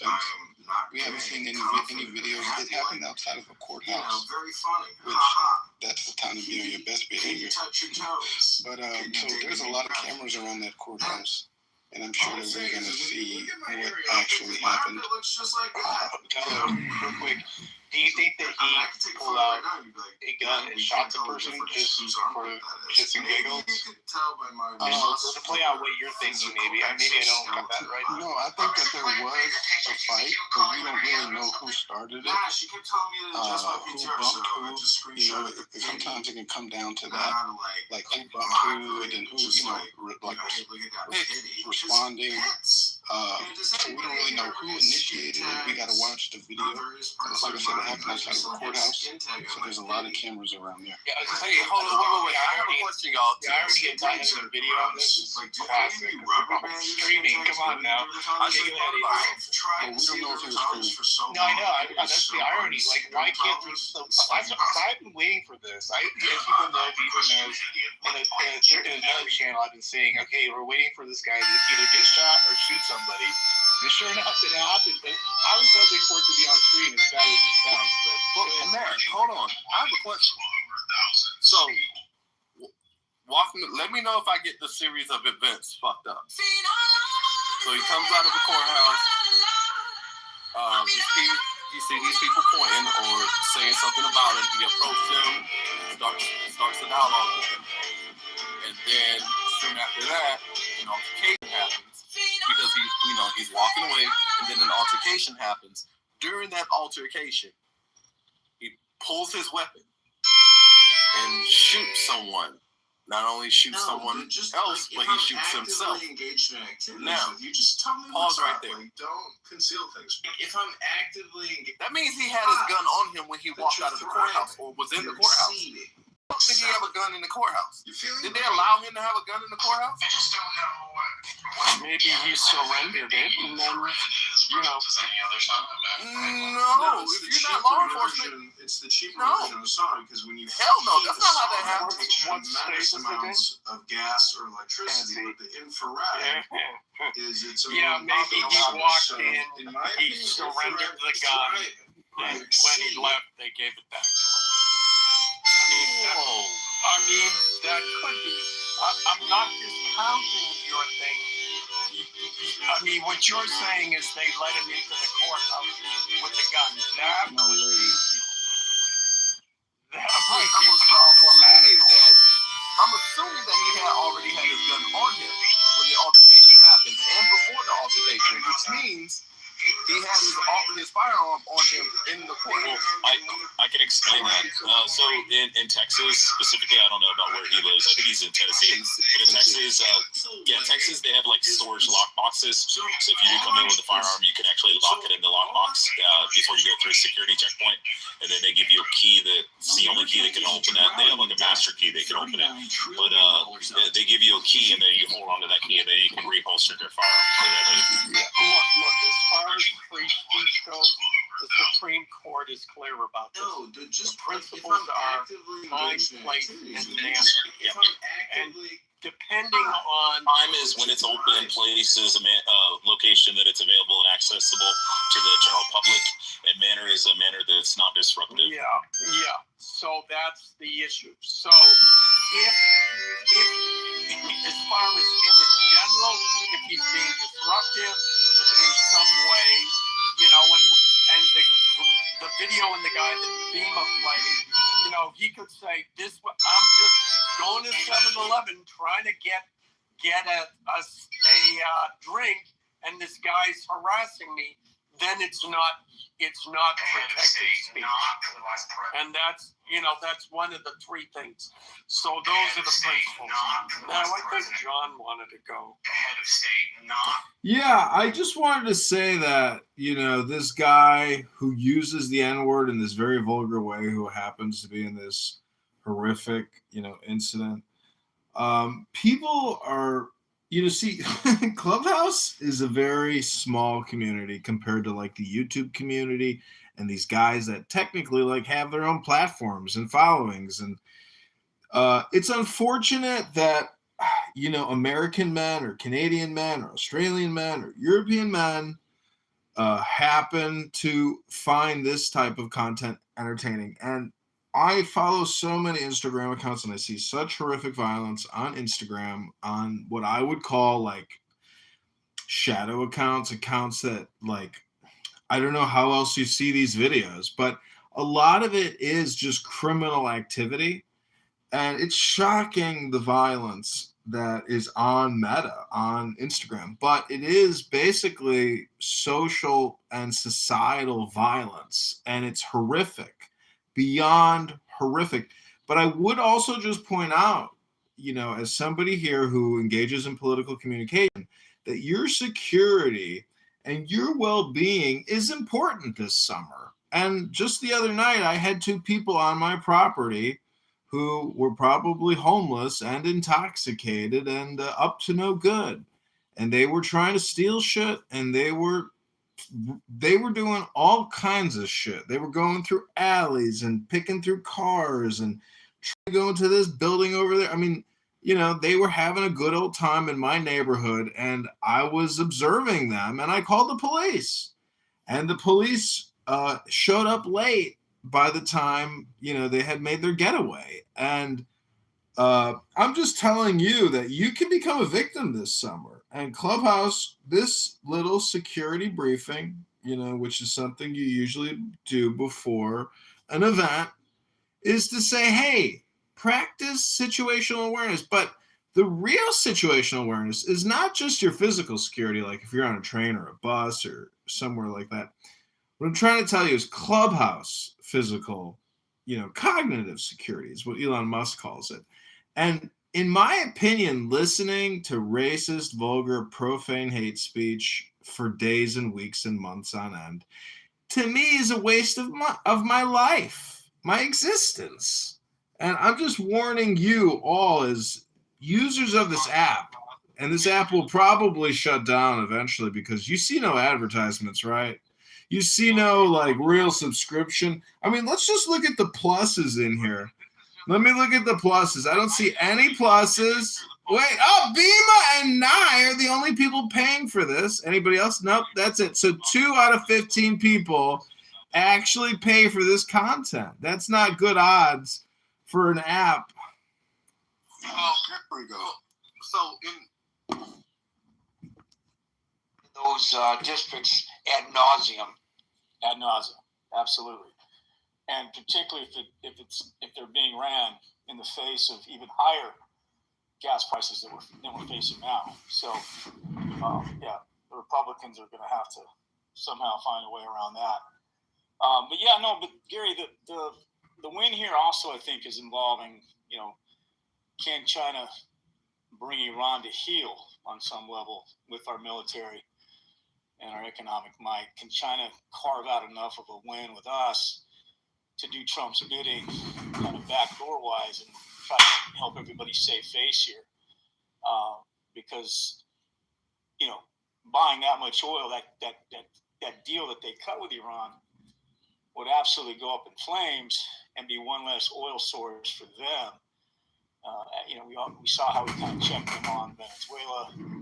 So, you know, I know China's got a stockpile of about 4 months of reserves that they're sitting on, but that gets burned up really quick when you got a massive economy like theirs to churn. So, Yeah, I think Official proceedings are in progress. We'll wait for this applies regardless of whether you have a handgun carry permit or a carrying under Tennessee's permitless carry law, which allows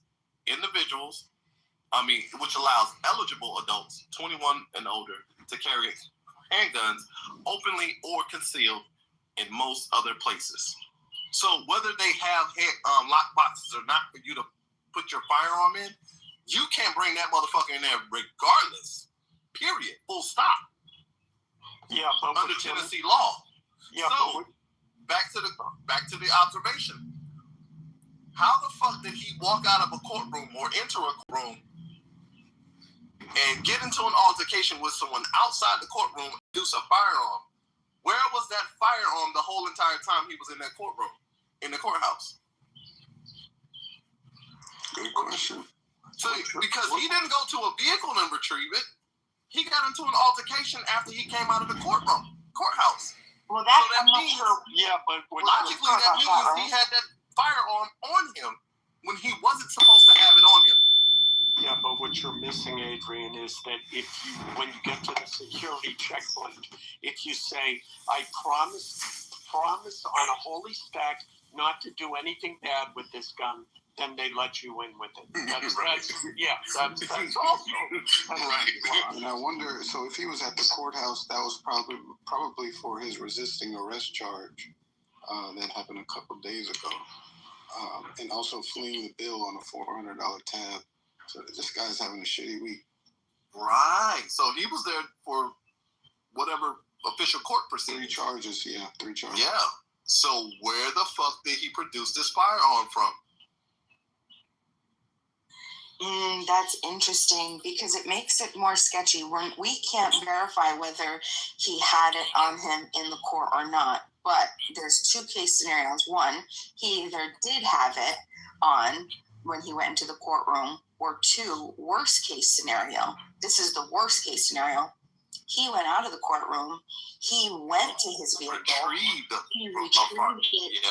Then went and antagonized people. That would be horrible. Which, if you watch his videos, he's always walking to his car.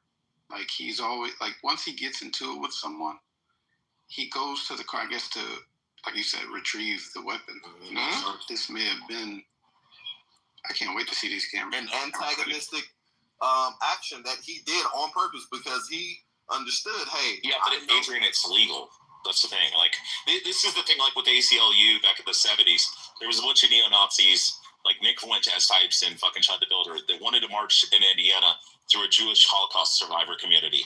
And they wanted to carry signs like saying, "Fuck the Jews, you won't replace us," and all that kind of shit. And the city there in Indiana said, "No, you're not allowed to do that. That's fucking, that's racist." What are you arguing it's legal that he did? So they said that it was anti-Semitic and that they weren't allowed to do it. So they restricted the neo-Nazis from doing this. And the ACLU, who is predominantly Jewish and founded by Jews, actually defended the Nazis and said, "Hey, the Nazis are allowed to fucking march through here.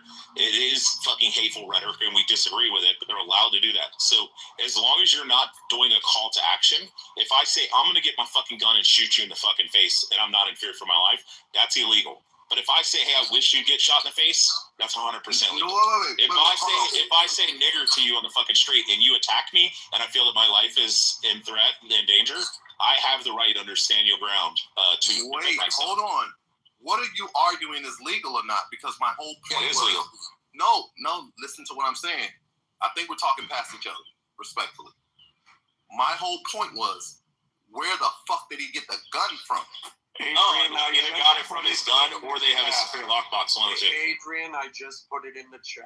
Under, you can see it there.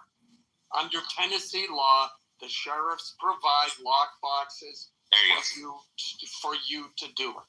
So it wasn't like... Yeah, you come in, you say to the security guard, you say, "Hey, I have a firearm on my 3 o'clock position. It's in a holster. Do you have a lockbox?" They say, "Yeah, we have these boxes over here.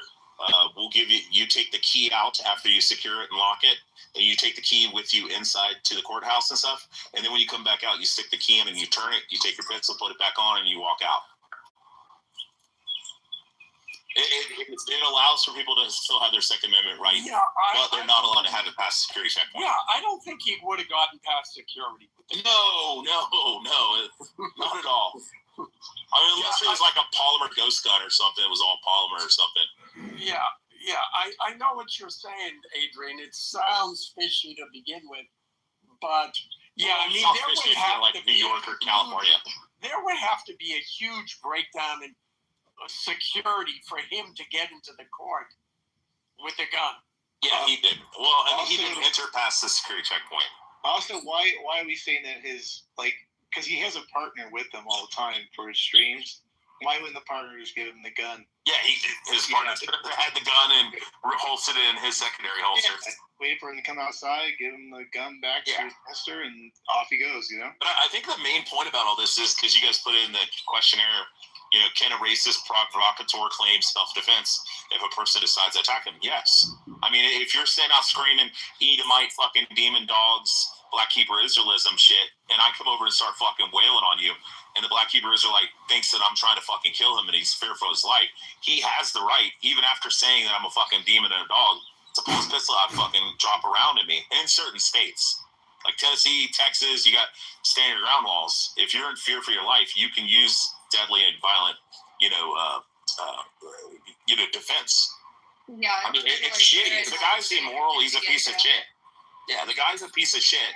I don't think it's shitty. I don't. No, I defend like the ACLU. I defend his right to do and say whatever he wants. I would never in a million years want the I would never in a million years want the government to stop Black Hebrew Israelites or Black Panthers or neo-Nazis or even fucking Jewish supremacists to restrict their lives.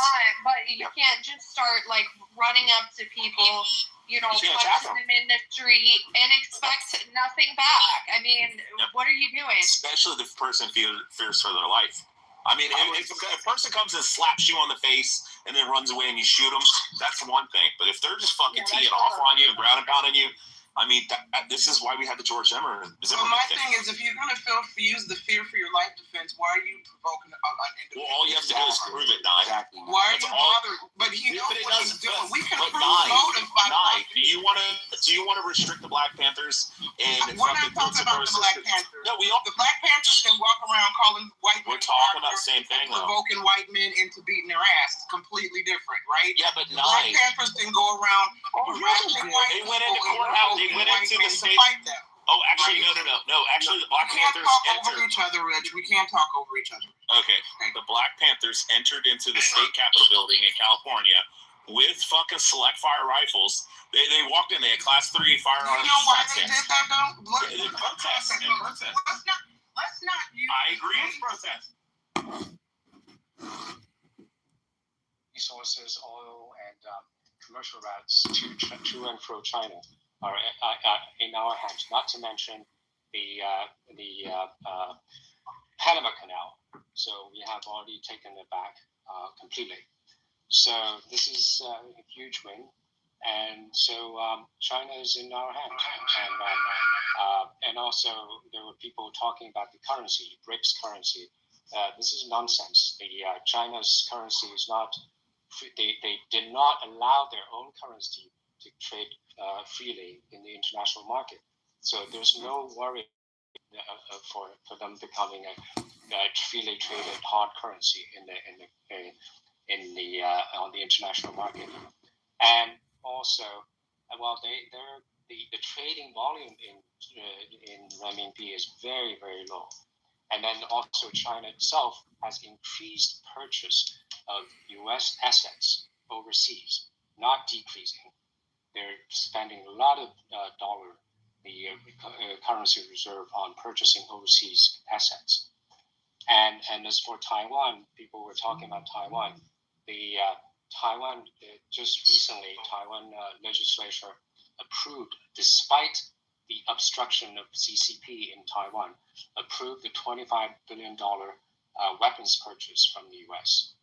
And just I think 2 days ago, it's a snub at China. Just 2 days before Trump's trip to China. So we have a strong hand, And President Trump's trip to China is a victory lap. I'm done speaking. So Hansen brings up a very important point that heretofore on this stage has not been discussed. And I have to acknowledge, with my overabundance of listening to the pundits talk about this trip, is also, I haven't heard it. Maybe some people have heard someone suggest this, but it is absolutely true that 90% of Iran's oil goes to China. 90%. So, in reality, what's going on with Iran, I know it's a global market. I know it's sold as a commodity. But the reality is that China is in a whole world of hurt over what's going on right now. Exactly. So they have an extreme vested interest in,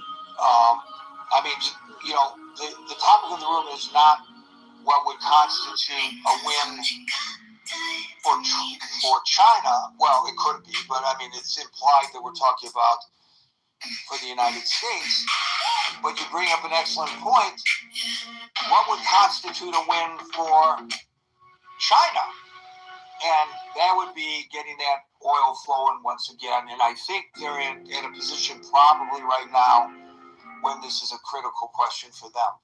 So, we've discussed before the threshold of pain that Americans will endure is very low as compared to other nations. And we're crying about the cost of oil and the effect on the economy. And I think rightly so. People have reason to be concerned about that. Yes. But I'm not finished. But I'm not finished. But that being said, the pressure on China right now is immense. 90% of their oil cut off. So, we should probably expand our view of this, and it's a little late to do that now, on this stage, but I'm just saying that we should collectively expand our view of this and try to look at it from the Chinese perspective. What do they need to get out of this? And, so it may not be, as a political article that I read at the top suggests, so much the president of the United States with his hat in hand. In some respect, the president of China has his hat in hand as well. And so let's see, this president claims he understands the art of the deal. So we will see. Thank you, Hansen. Can I chime in? Do you know why the oil? That's okay. Okay. Hold on, guys. I would really like the opportunity to moderate the room and determine who speaks when. And I'm sorry if that sounds autocratic, but that's the way I run the room to avoid the kind of crosstalk that we nearly devolved into just now. We don't want that in this room. Why? I will tell you, because it confuses me. And I presume if it confuses me, it confuses other people. And it's impolite. And we try to run a polite room. So had you been patient just for a couple seconds, you would have already been speaking. Simp, you're up. Thank you so much, and I appreciate it, Gary. Great room, by the way. But I would like to push back a little bit on the things that I heard that Hansen was saying just earlier. I don't believe that this, the fact that Iran has blocked the Strait of Hormuz and that America is blockading a blockade is really affecting China to the way you guys are saying. You have to understand that China also, in recent years, have diversified who they purchase oil from. They purchase, especially since the war has started, they've been purchasing tons of oil. Hold on a second. Hold on a second. If they get 90% of their oil from Iran and they're trying to diversify, that still means they're heavily dependent upon Iran.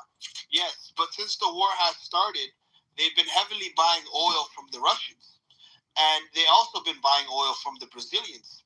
So they also have 6 months of oil reserves, one of the most in the world.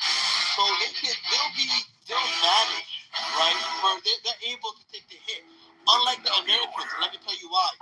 The Americans are in extreme pressure to get the Strait of Hormuz open because their allies, India, Japan, and the South Koreans, heavily depend on this oil flowing through the Strait of Hormuz, way more than China and any of these other countries that can't find other ways. India may be more dependent on the fertilizer actually than the oil. Yes. But when specifically with the oil, the Indians, the South Koreans, and the Japanese, specifically, they need the Strait of Hormuz open, and I guarantee you President Trump is getting a phone call every day from these allies to open the Strait of Hormuz. So I believe that the Chinese understand this, the Iranians understand this as well. Also, the Iranians a couple of days ago said they also want to have control of the internet. If you don't understand, there's cables that run under the Strait of Hormuz, and they're able to cut up these wires and basically cut off the internet going to Asia, going to India, and other parts of the world. They also want to charge money for this internet being in the Strait of Hormuz. So it's even getting worse. Forget about the oil, now they're talking about the internet. So it's very important for Donald Trump to, I don't think he's coming with the leverage through China as we think. I think it's actually the opposite. I think that Trump is in enormous pressure and he's going to capitulate and probably say, hey, you know what, the Chinese, we're losing this, and, we'll give you an amazing trading deal, with Apple and all these other companies that you could build factories in America and, it'll make these Chinese billionaires more rich. I think that's the avenue Donald Trump is going to go for. So therefore, then the Chinese can go to the Iranians and be like, hey, we have $1 billion or $1 trillion, trading deal with Trump now. He doesn't want to put any tariffs on us. He wants us to open factories in America. He has the Apple CEO meeting with us in China and all these, tech bros coming to China. I think that's the angle Donald Trump is going to go at, and that's the way he can capitulate to the Chinese to basically put pressure on the Iranians. But when it comes to oil, that's not going to be a leverage. I think it's going to, take a deal. So, we're closing things off, folks, who are trying to get on the stage, unfortunately. So what the caller said about the internet is very important, and it's, again, an aspect of this that I've not seen discussed much, despite my constant consumption of the news, in particular on this issue.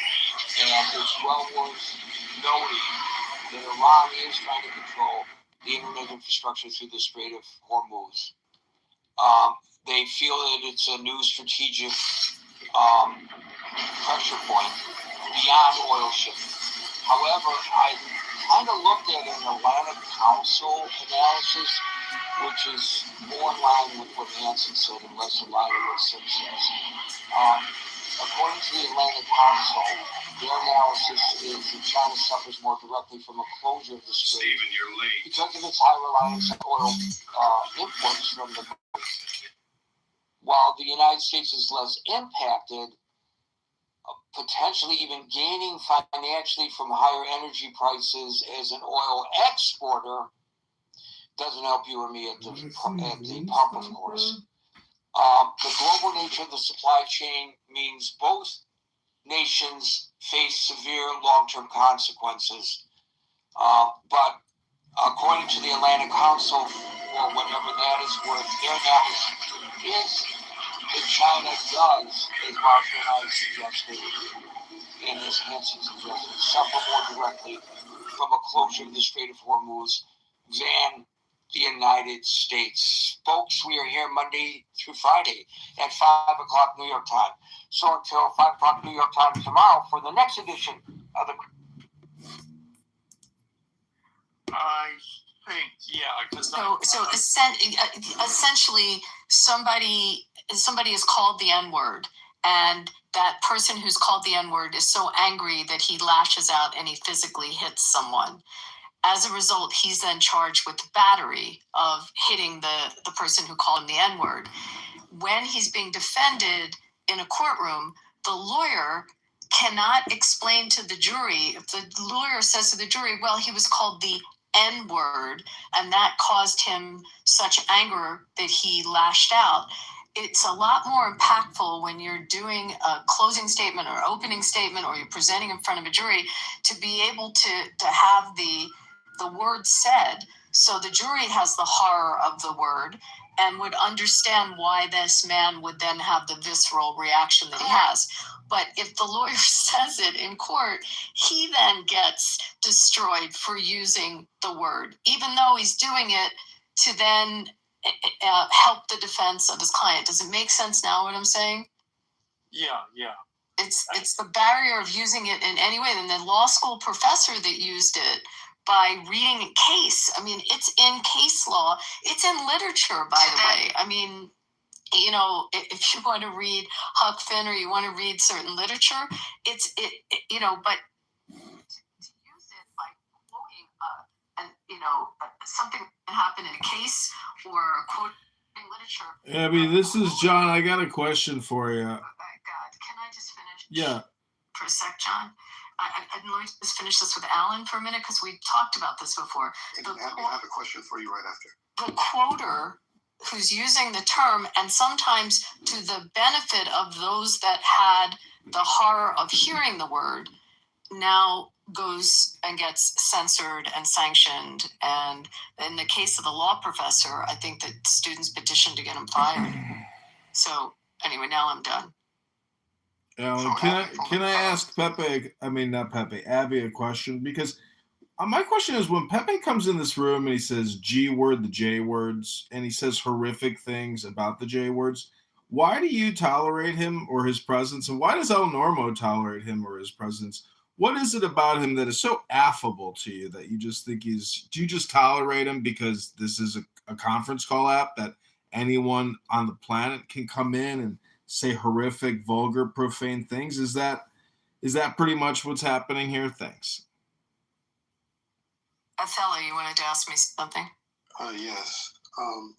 So the Shut the Builder guy, he's not only in trouble with the black community for using this word, but now he's in trouble with the police in this restaurant, which he's brought bad publicity to. So they could actually sue him for that. How would, after what he did today, and after you've seen how he moves, how would you go against disrupting this guy?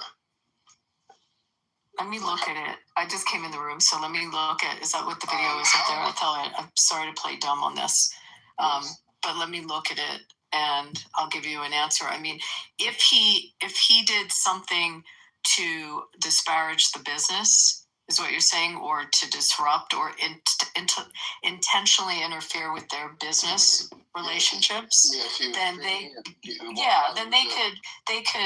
could go after him in tort for that, most likely. I mean, I'd have to look at what he's doing, but if he's going after a business intentionally and painting them in a false light and disparaging them, then yeah, it's commercial slander. They could go after him, or it's saying it, or if he's writing it, then it's libel. So that would be my gut, but I'd have to look at it. I mean, but did you follow my point on using never being able to use the N-word, even when it's to defend the person that it was said to? Yeah. What about the music? What about saying it in a repetitive? I mean, I don't buy the music, so I'm not the one to ask that question.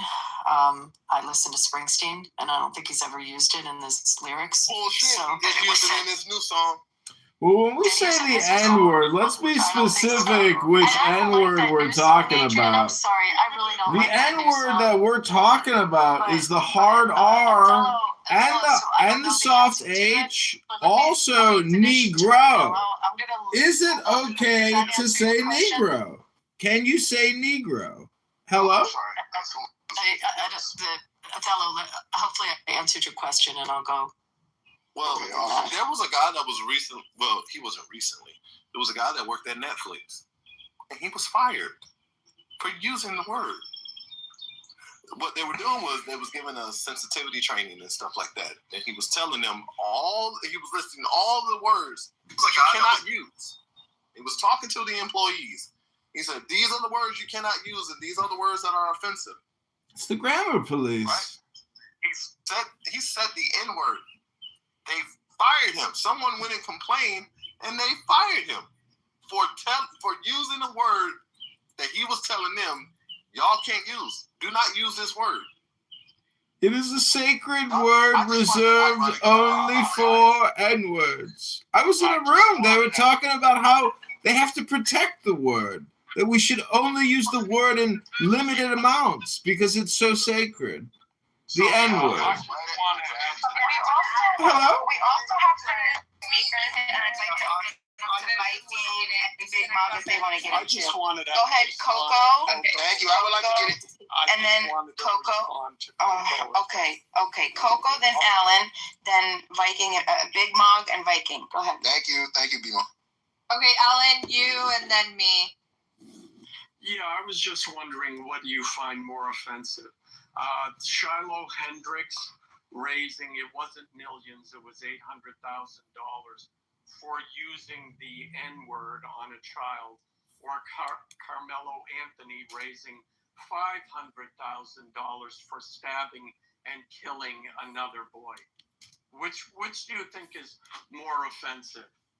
Using the word or killing somebody?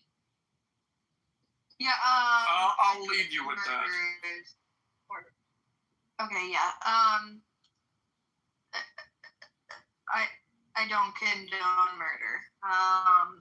So that's if it's. Do you have to publicly state that you don't condone murder so everyone knows you don't condone murder? Isn't that just a given? Isn't that an obvious statement? Why would you even have to say that? Why would you have to preface any statement saying, I don't condone murder, and I don't condone murder? I'm sorry for interrupting. I just thought I had to say something. You want to act like people don't actually go out and murder people in our fucking country? You want to act like we don't have gangs in our country? It's literally every fucking color in this country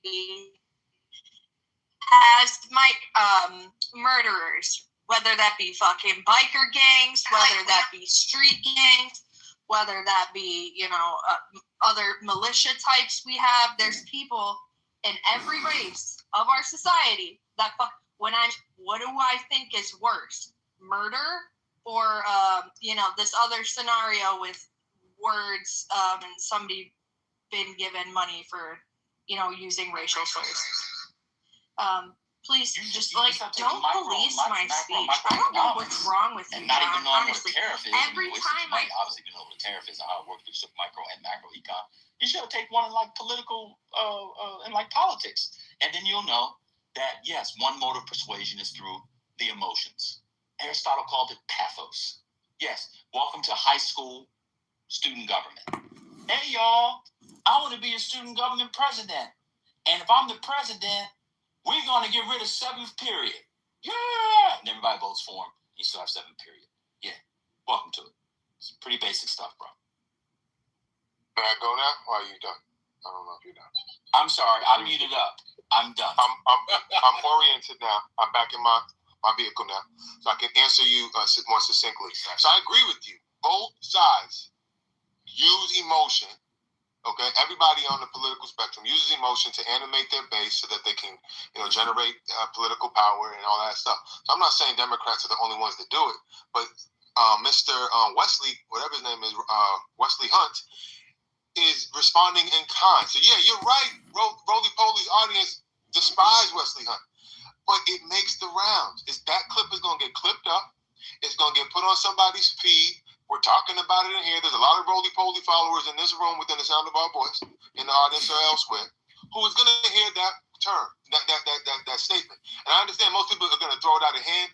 There's going to be that one person who hears it, who's in roly-poly side, and maybe just about sick of the whining and crying and complaining from people like Roly. He's still on his side, but he's kind of teetering back and forth.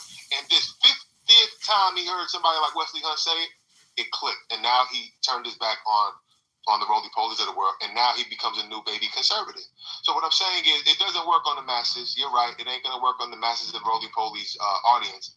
But there's people in the middle that follow roly-poly that when they hear Wesley Hunt's rhetoric for this 50th time or the 60th time, they heard, what's his name? They heard that guy Larry Elder a million times, and they always Repeating yourself.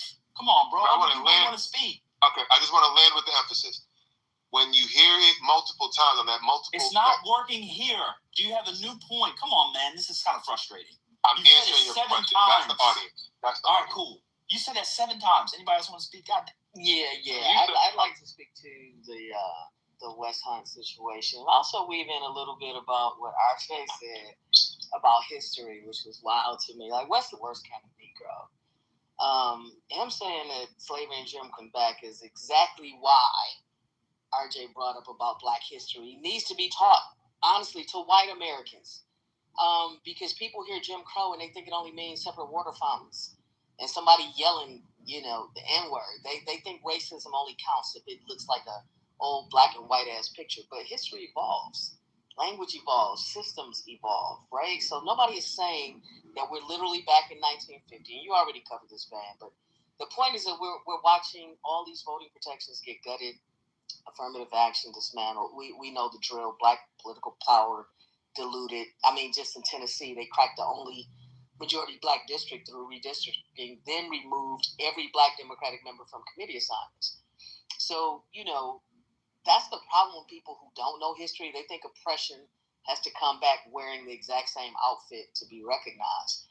And if we had more actual history, white Americans might not be getting duped so easily by MAGA. You know what I'm saying? If they had been taught real Black history instead of patriotic mythology. Because once you understand it, you start recognizing the same strategies they're using against you. And then you go on and you scapegoat minorities and this manufactured fear. They feel like America is unstable because of Black people, because of immigrants, DEI, the new term wokeness. The playbook is old as hell. And part of the reason why it works, and part of the reason I got to work with so many mediocre white people, is because they have this false sense of identity. They're raised with this, that they're natural achievers, like America was always a meritocracy. And whatever success their families had came from hard work, which is bullshit. But when you actually learn history, you realize the playing field was never level to begin with all of the things that come with our history. And I'm not saying that white people don't work hard. I ain't saying that, but ignorance hurts them. It hurts us, but it really hurts the hell out of them. Because if your identity is built around believing that your position is entirely earned and you're morally superior, and that any attempt to level the playing field, that feels like oppression to you. All of a sudden, they're the oppressed ones. That's why they lose their minds over all of the programs and, what, even if you say systemic racism, they lose their damn minds. So Black history just isn't about teaching us. It's about teaching everybody. And if they understood how division gets weaponized and how ordinary people get manipulated every day, we might not be in the state that we're in right now. So, are you done, Madison? Oh, good. Okay. So, sure. Let's wake something up. When Wesley Hunt said that he doesn't mind if there aren't any Black federal lawmakers, what he was saying was that he doesn't mind if we go back to 1901. I just decided to do some digging, and I found that by 1901 there weren't any Black U.S. representatives in Congress. That remained the case until 1929. I also see here that no Black U.S. senators were elected again until 1967. What we do know is that between 1870 and 1901, 22 African Americans held seats in Congress. So Wesley Hunt is saying that he doesn't mind if we go back to a time when there were no Black congresspersons, and that time was 1901. I don't need to tell people what life was like for Black people all across the nation in 1901. But that's what he's saying. He doesn't mind if we go back to Jim Crow. So, what were the political affiliations of the 22 that were in office from the 18th. I'm sorry, what's your question, Monica? The political affiliations of those representatives. You mean the parties? Oh my God. I don't know. I think most of them were probably Republican, if not all. What's the point? They got ran out of the party. It's called the Lily White movement. Do you want to go into why the blacks got ran out of the Republican Party, or you just want to stop at the affiliation? What mic on you? I'm guessing it was fear of their excellence, but that's just a hypothetical. No, it's called the Lily White movement. They didn't want niggers in the party anymore. You should look it up. The Republican impact. I thought we weren't going to allow the black slur on the stage. You had a problem with it. Hello? I'm quoting them. This is a quote. We're doing primary source material. This is the Republican Party of 1901 you want to talk about. So I'm doing the original thing. And you know, Monica, I'm going to say something to you real quick. People indulge me. I had called your name before twice because you hadn't said anything. And I moved you down because when people are on the stage for a long time, they sometimes unmute by accident and you hear stuff and whatever. And it's like, it's crazy. I moved you down trying to be nice so that you wouldn't unmute like you've done 2 times before, and we've heard your business in the background. You then got moved down and decided to call me a pansy and do a little mini crash out in the chat. I was actually trying to be nice to you on this. But that's what you get for trying to be nice. You a pansy. I called the person who said, move her down. That's why he said it. Because I was calling your name. He was looking, because I wasn't responding because I wasn't near my phone. Exactly why I moved you down. He didn't want me sitting on the stage without contributing. You said no thanks. And then I left. Or whatever you said because you left because you thought I was moving you down. That's exactly what happened. I'll tell you from now on, when you come off mute, we'll just keep you off mute. You've done it 2 times now. I was literally trying to be nice to you. We heard you listen. We heard you watching your silly television show, cackling like somebody was tickling your hairy underarms. Big Bang Theory. Why are you so nasty? No, it was. Were you looking? You have hairy underarms. It was Big Bang Theory. It was not Big Bang Theory. It was Big Bang Theory. It was not the one I'm talking about. They had a British accent. It wasn't Big Bang Theory. It was. Anyway, talking about his story about being. Let's move on. Oh, now you don't want accuracy. You just want to. It doesn't matter what the TV show was, ma'am. I was trying to be nice to you. Well, do better, because you. Shut the fuck up. Yell at me one more time, you dumb bitch. I'll block you for life. Shut your bitch ass up.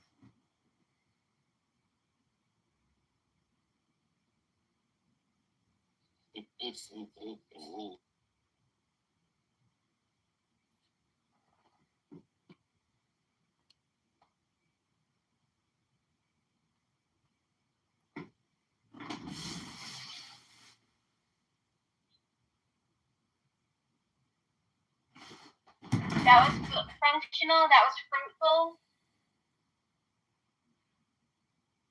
No, it was cathartic. Yes, at the very least, it's funny. I think it's funny. Why is it? Oh, okay.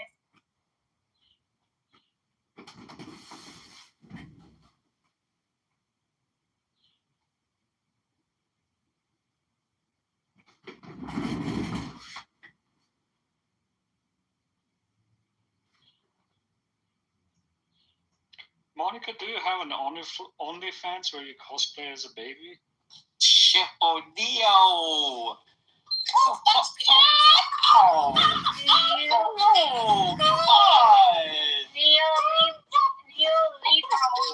do you have an OnlyFans where you cosplay as a man? Wow, that was such a great comeback. Oh, jeez. I'm gonna live it there.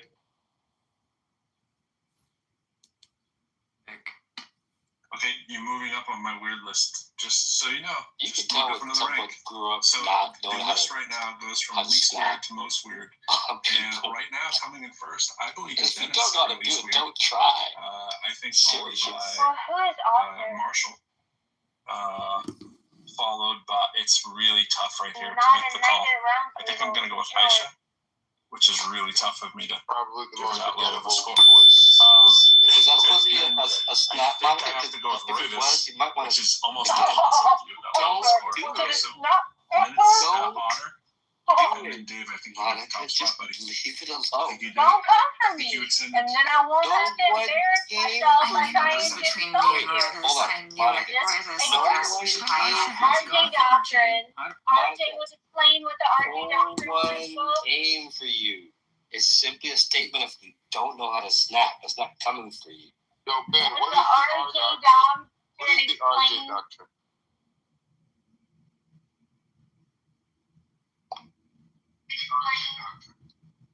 Ben, what is the RJ Doctrine if you're home? He's not going to contribute. I can fill in a spot if no one else. No, we don't need to bastardize the RJ Doctrine. Manfinity. The RJ Doctrine no longer applies. What does the RJ stand for? It stands for Royal Juggernaut. There we go. Royal Juggernaut. RJ, and I'm going to keep going because you don't have a badge for it.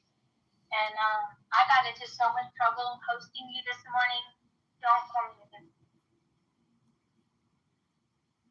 You are waiving your right to self-defense because you don't have the right to. Don't waive the right to self-defense. Yes, you do. Yes, you do. Yeah, because self-defense is self-defense is when you're defending yourself when you're not engaging in a mutual situation. That's self-defense. He's mutually engaging with these people, so he doesn't have self-defense. No, it's not stand your ground. Because self-defense only is only with regard to the physical offense, not verbal, whatever you call it, offense or not. He's trying to respect to verbal altercation.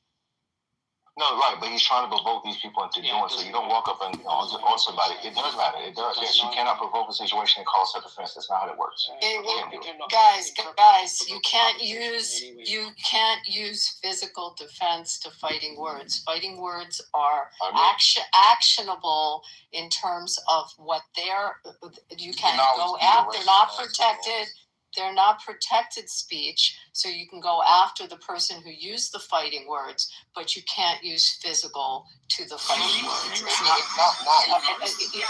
ahead, go do it, and you'll be charged. I don't know where you live. Why don't you show me where you live that's acceptable? It's not acceptable. Yeah, there's consequence for it. You're going to be charged with it. Smack that dirty white mouth and get it right. Yeah. Do it for me. Come on. Especially when you're in a situation. Mouth and get it right. Get it right. Charged with battery. Or get nigga treatment. You just a nigga as I am, even though you're white. Excuse me? Get some of that. Excuse me? Yeah. So This is mind your mouth. Mind your mouth when you talk to a woman. I'm letting you know. You're talking to a black man. I don't care if you're orange or green. Your mouth. You're an asshole. I don't want to get into but I want to stay focused. But that's not how the law works. I don't know if Bima, I'm answering Hanson that Hanson is correct. That's how the law works. You can go after the person for unprotected speech and for fighting words, but you can't use physical contact. It won't mitigate, and it's not. You're going to be charged with the battery. Respect black or get smacked. You should be smacked. Saying the N-word is fighting words. I don't know what And then you get some nigga treatment. Okay? Yeah, that's how we do Do you know what a fighting word is? Do you know what fighting words are? It is. I do. When white people refer to that nasty behavior that they evolve from, let's have this conversation. It's all fighting words. Would you like to tell them what fighting words are? I'd like to refer to the professional. And we still don't know why they couldn't control themselves? Okay, like that way, terminology, that's derogatory, and it incites all type of discriminatory emotions in somebody else, knowing that you're trying to just reincorporate some nasty shit that you should have evolved from because it's disgusting. So if you get beat up for it, if you get your white nasty face, look, if you get your white pasty face, Bima, why don't you pull up the definition of fighting words and you can... No, it is, This is white people. You can't justify these words. You can, but you're going to be arrested. You'll be arrested for assault. Yeah, I'll smack my Okay, I want free range. Free range wants to make a comment. If we could I'll smack the fuck out the ass. We could circle back around. Free range, and then the Did anyone just hear that? Yes, Yeah, you're saying that kind No, of white people, they shoot each other in the neck about free speech. No They threats, do no much doubts. worse. Okay, free range. Go ahead. Thank you. So I think we all agree that he's been a aggressive and provocateur in the situation. I'm not saying that words just inherently means that you can subject yourself to violence. But I asked the question: if you provoke someone into fighting, can you claim self-defense? Right? And that's what he's doing, because of course there's other clips of him saying hit me and shit like that, so he can pretty much use mace or taser or gun, whatever he has. So it says generally no, you cannot claim self-defense if you provoke a fight. If you're the initial aggressor, which he is, or intentionally bait someone into attacking you, you lose the right to claim self-defense, as you cannot create a dangerous situation and then use force to defend yourself. So that's what I'm saying. He's doing this with the intent to create a hostile situation, just so he can use lethal force. But the words can't do it free. The words, there's no justification for physical. Yeah, anytime a white person is antagonizing you, I agree, but that's a separate issue. Yeah, but that's attack, but you also can't no, you're absolutely right. If someone physically goes after you, then you physically respond. But physical to physical is different than words to physical. I agree with you, Abby. I agree with everything you're saying, except for if it's a white racist motherfucker trying that shit, smack their ass, bro. That's the exception. Beat their ass up. Yeah, because you would not tolerate that. Beat their ass up. Beat their ass the fuck up. Really? Yeah, straight up. They shoot each other in the neck for less. Okay? They shoot each other in the neck for less. Would you do that? Would you do that? I wouldn't do that. I don't shoot white people in the neck for freedom of speech. Would you hit someone if they said it to you? If a white person doesn't know how to behave and they want some nigga treatment, they can get nigga treatment because white people are. What would you do to them? And they don't think they are. And sometimes you have to remind them that they can be a dirty white nigga. And how would you remind them? Nigga treatment. You understand what I'm saying? How would you remind them? Anybody else can get nigga treatment. How would you do this? What would your method be of reminding them? I would take the white people method in Utah. I don't know. Maybe I might consider that one. I don't know. I might just go to what do you mean? What would you do? Yeah, what do y'all do? What do y'all do to people who like freedom of speech that are white and named Charlie Kirk? What do y'all do? What would I Yeah. personally What do you do? Big Mom. Yeah, what do y'all do? What do y'all do? You want to take this on? Could we pause it? What do y'all do? Adrian has a question, but I just want to pause there because Big Mom brings up a really good point, okay? Because think about Charlie Kirk, okay? There was a reason. Sorry, Adrian, just real quick. Thank you so much. There was a reason that Kirk got the response that he did from the public. From the white people. The white people he was protecting and defending, and they shot him in the neck. A white man did that.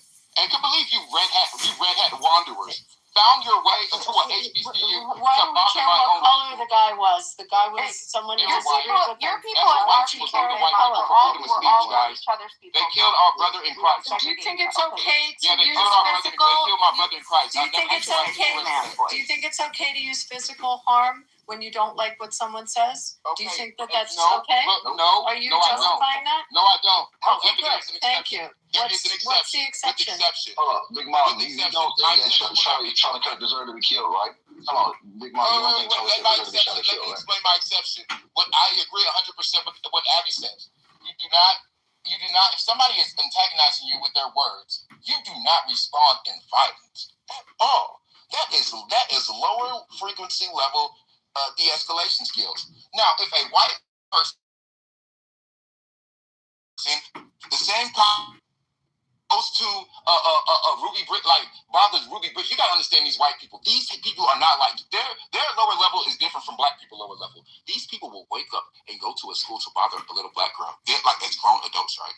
This is what they have evolved from, right? So let me tell you, anytime they revert back to this. You have to you gotta do this for America.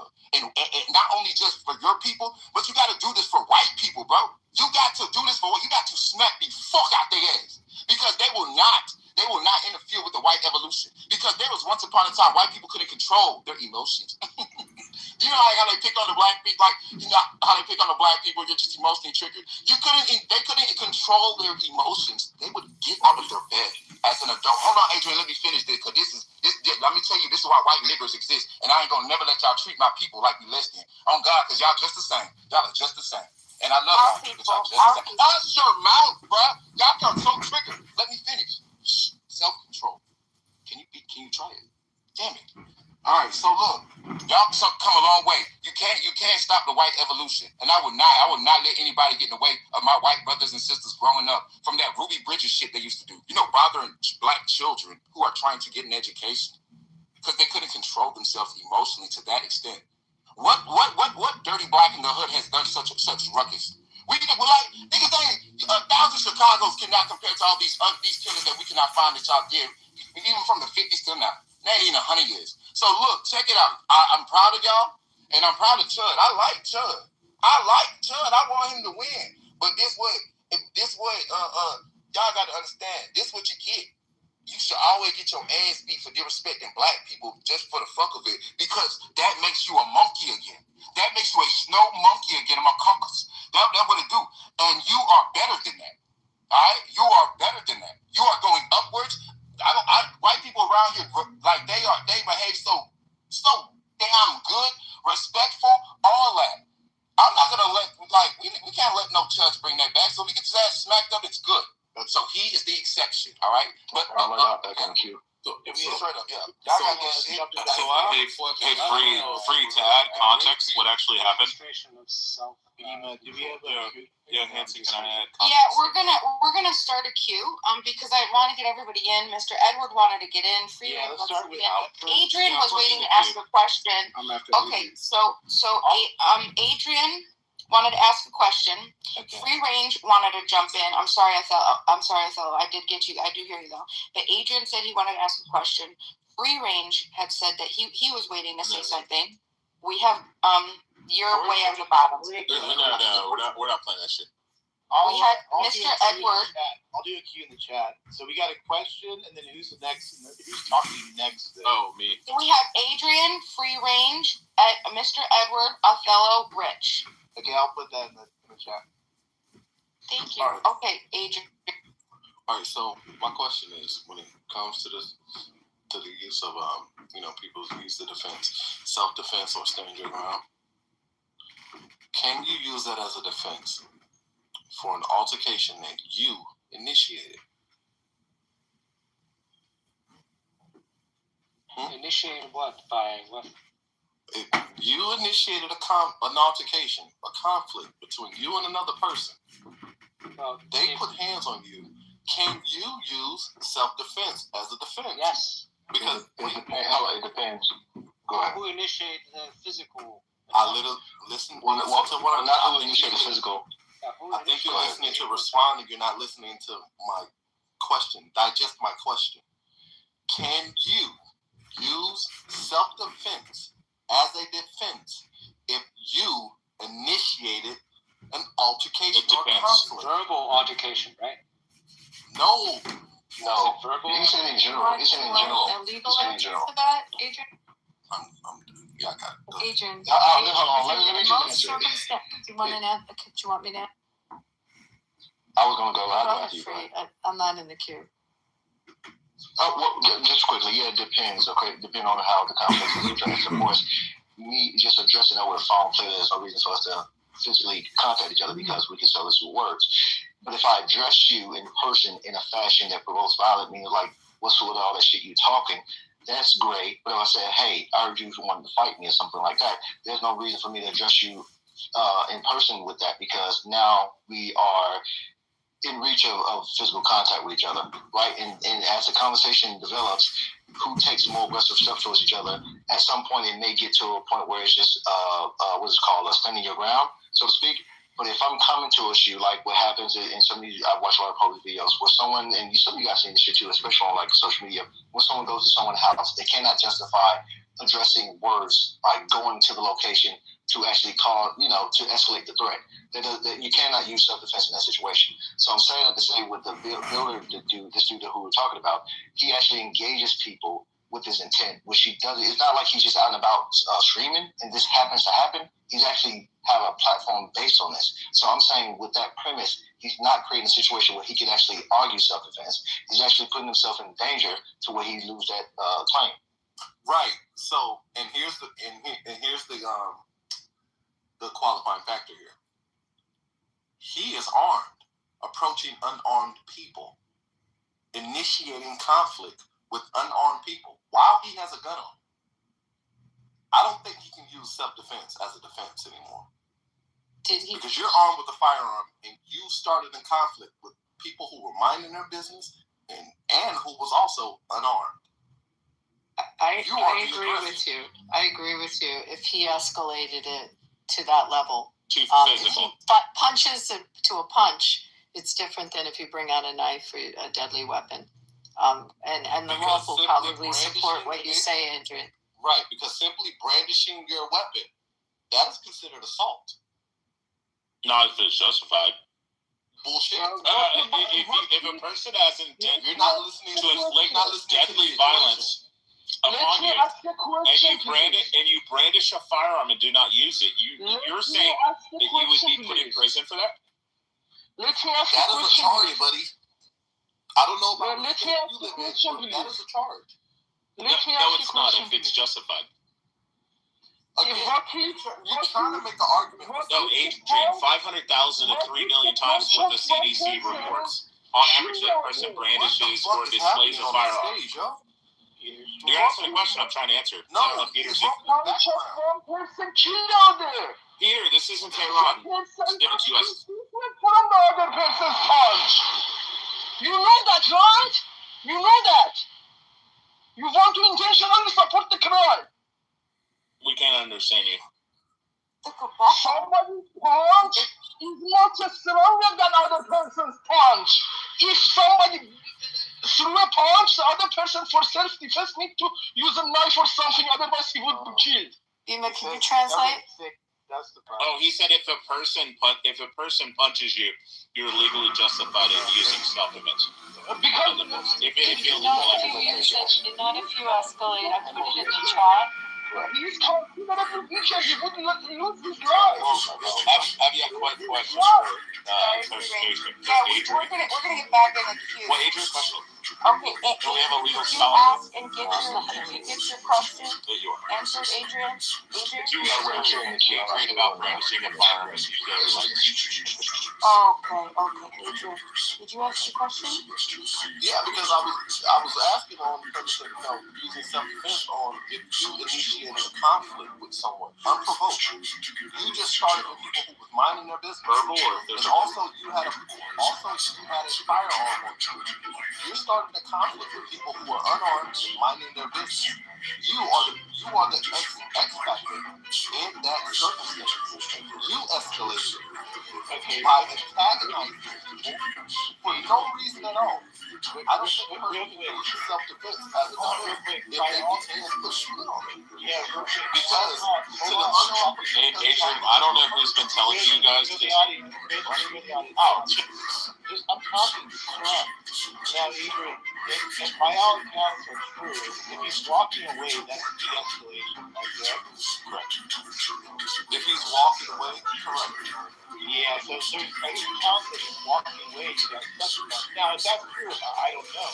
But I'm just pointing out, you're good with your part of it, but I think for sure walking is definitely going to be a self-defense. Watch this, man. To the unarmed person, that's everything. That's true. To the unarmed person, they can say a guy with a firearm just came up to us and started shit with us. But the question will be, we felt threatened by this person with a firearm. But Adrian, you right, but show that. You can't hold on. Think about it. Logically, you can't show that. They're free. You can't show that. If they're really drunk, it doesn't make sense to hit them while they're walking away. Now you can't use your gun. You get what I'm saying? Like, that wouldn't make sense. Can I explain how this all started? So this guy was just a kick streamer. He was just a kick streamer. He wasn't doing any of this racist chimp shit, chimping out N-words and all this kind of shit. He was just a regular kick streamer. He was parked in a gas station there in Memphis, and an African-American guy pulled up in a car and started screaming at him and told him to get his fucking car. So while he was on the stream, he's like, bro, chill the fuck out. I'm almost done pumping and shit. I'll move out of the way here in just a second. And the guy starts screaming and getting in his face. And he's like, oh, fuck you, nigger. He's like, now you're fucking champing out, you fucking monkey. And then it started and spiraled into all this. And every time that he walked back out,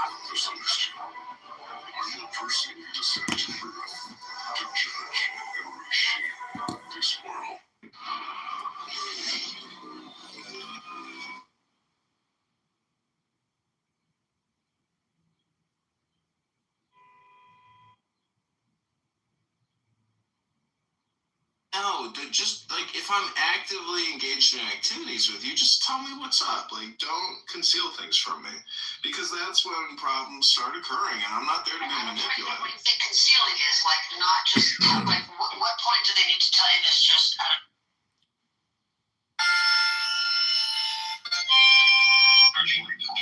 America is if China owns it.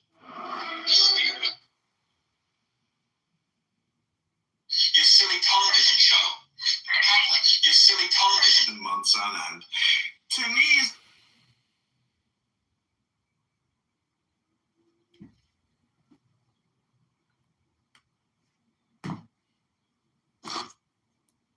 Here we go. This is Rich left off where he steps outside of the courthouse, where he's at the courthouse. Okay, so here we go.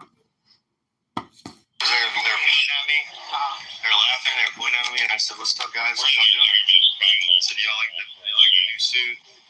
He said, "Walk away from me." I walked away from him. He came back up to me. He literally said, "I have PTSD. I feel like I'm in." He said, "You start saying all that chip out shit to me, I'm gonna hit you." He hit me. Started wailing on me.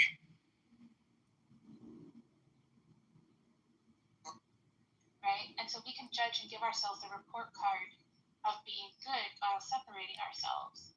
And we can also then build on it, right? We've got moral absolutes. This is what is righteous, and this is what is sin, or this is what is moral, this is what is immoral.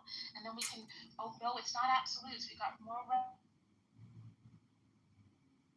Go back to, well, but Islam, like, that's a core principle. It's like, no, it's not. Like, look at you want to talk about that, but look at what's actually happening, like, on the ground. Like, you want to ignore that. You're ignoring that in your real life.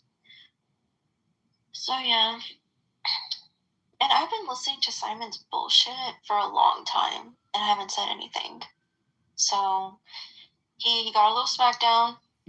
I'm not planning on, going at him consistently, but I had a little 15 minutes in the car.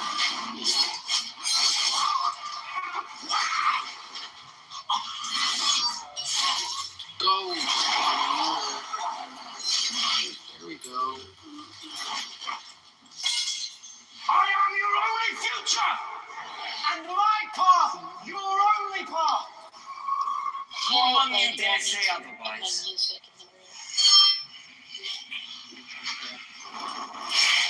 By the way, I don't know if you showed I was on the phone, but no, I didn't see that. Oh yeah, you don't get so yeah. I don't know if you said anything to me. I did. Oh, I did. Oh, you did? Yeah, I said that. And I said that you said the other day that Princessia is a title, and I didn't know what title that was.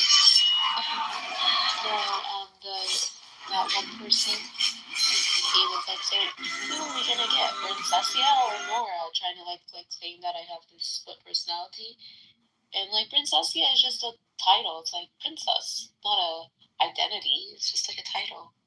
Oh, is that what it means though? Princessia? Yeah.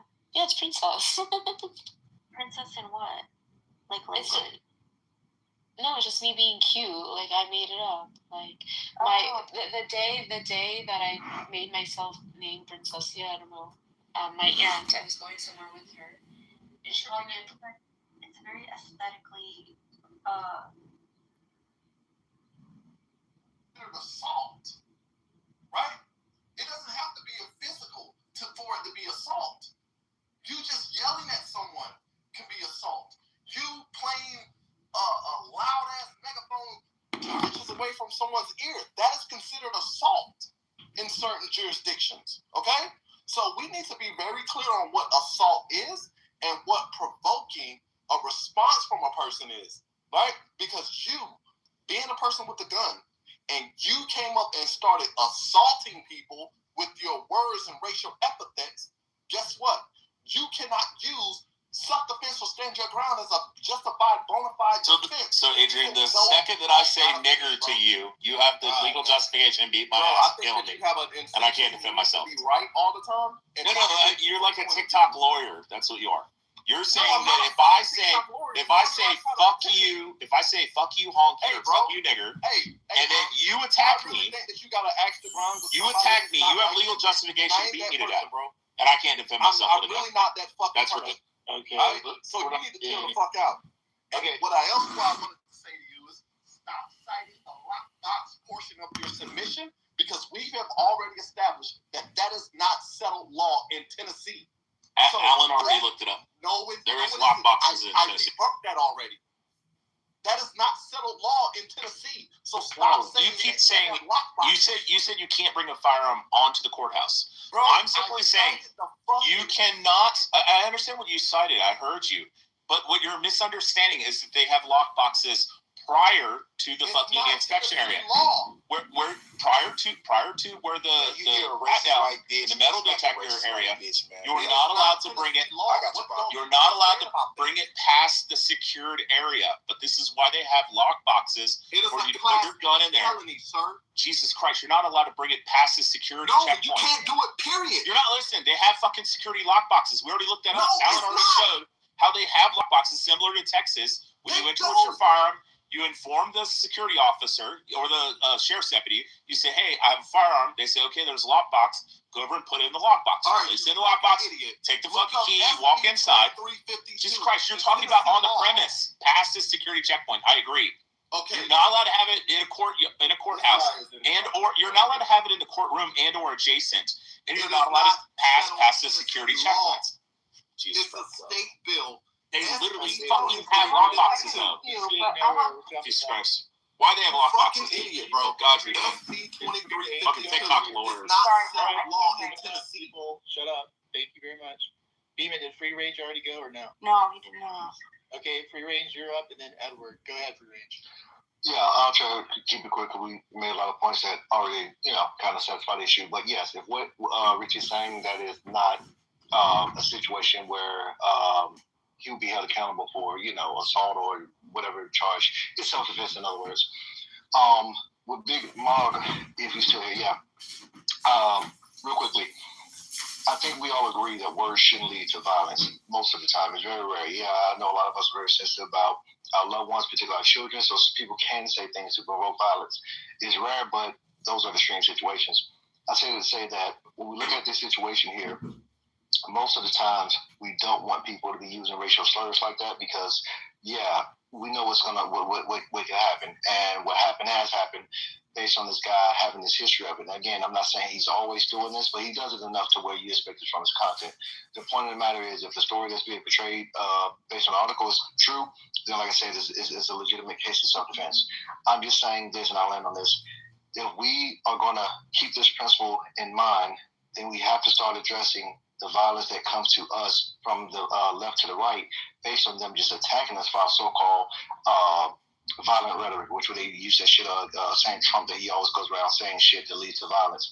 Meanwhile, the violent actions of the left is not compared to the right.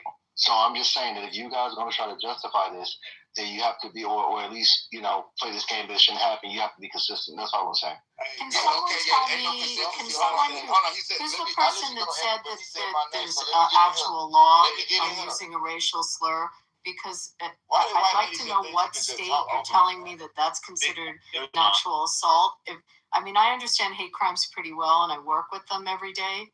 So if someone just uses a racial slur as a criminal offense, no, it has to be coupled with a threat of harm. White people who don't know how to act and they want to attack white because people. I'm curious what state do you think? I'm sorry. They shoot each other in the neck. Just remember, next time you get arrested, Abby can represent you. Could someone tell me what state you're talking about?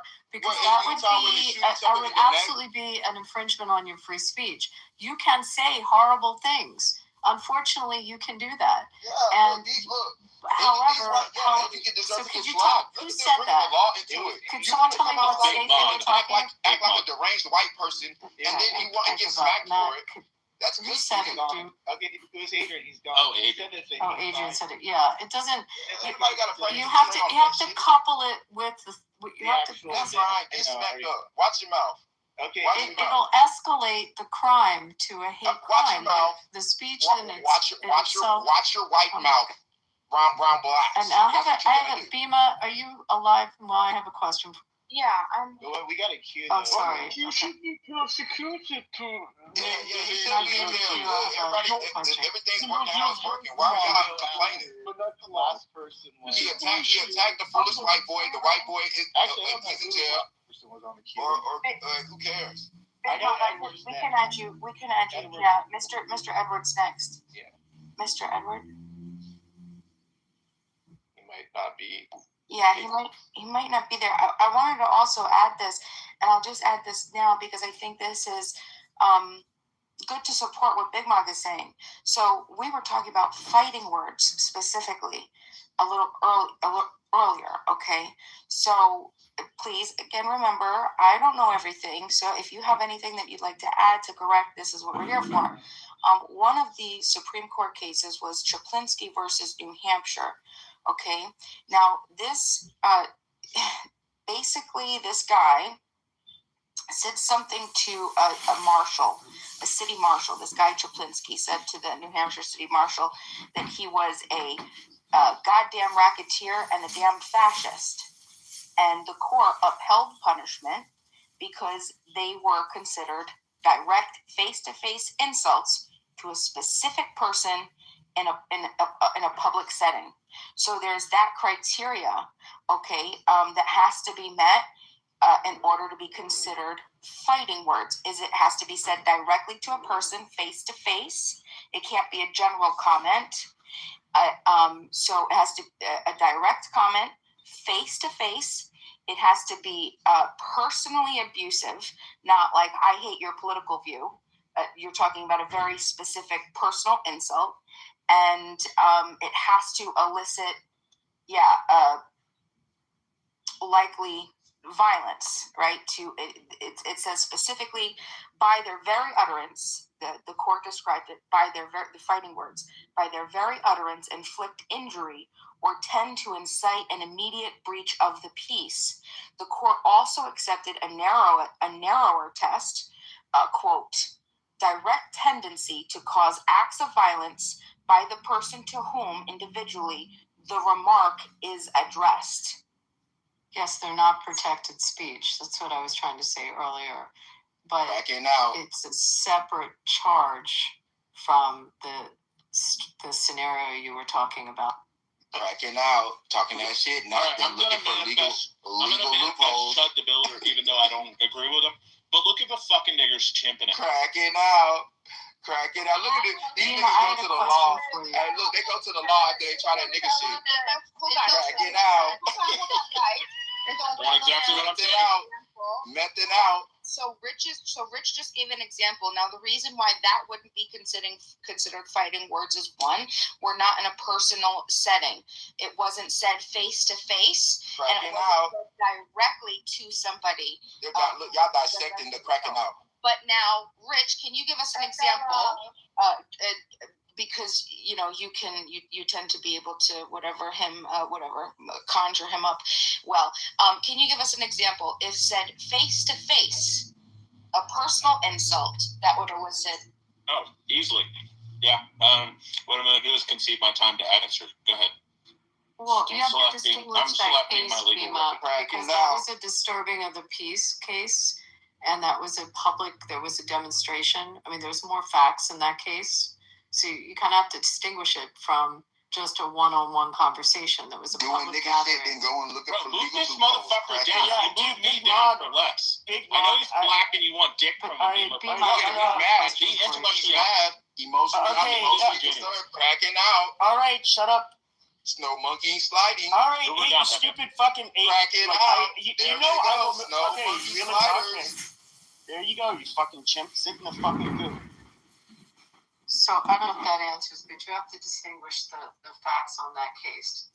And fighting words are not protected, but it's a separate. The question was asked earlier. Steve, quick question. How's Scott doing? I haven't spoken to him in a couple of days. Okay. So the answer is I don't know. Okay. If I knew more, I would tell you. I haven't spoken to him in about 3 to 5 days, so I don't know.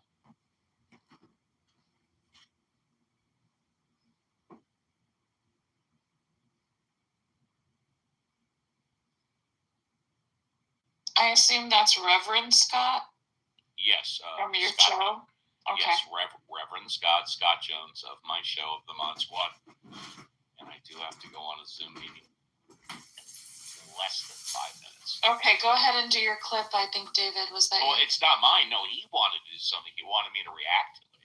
Yeah, well, anybody, it's open to the room, but you have a limited time here, so I'll let you crack at it first. Okay. Congressional testimony. This comes off of. Anyway, I'll give the clip in a second. Fine. Decide on any interest rate decision in any of our discussions, nor would I ever agree to do so. So independence takes courage. Let's check out your independence and your courage. We'll start easy. Mr. Warsh, did Donald Trump lose the 2020 election? We try to keep politics, if I'm confirmed, out of the federal. I'm just asking a factual question.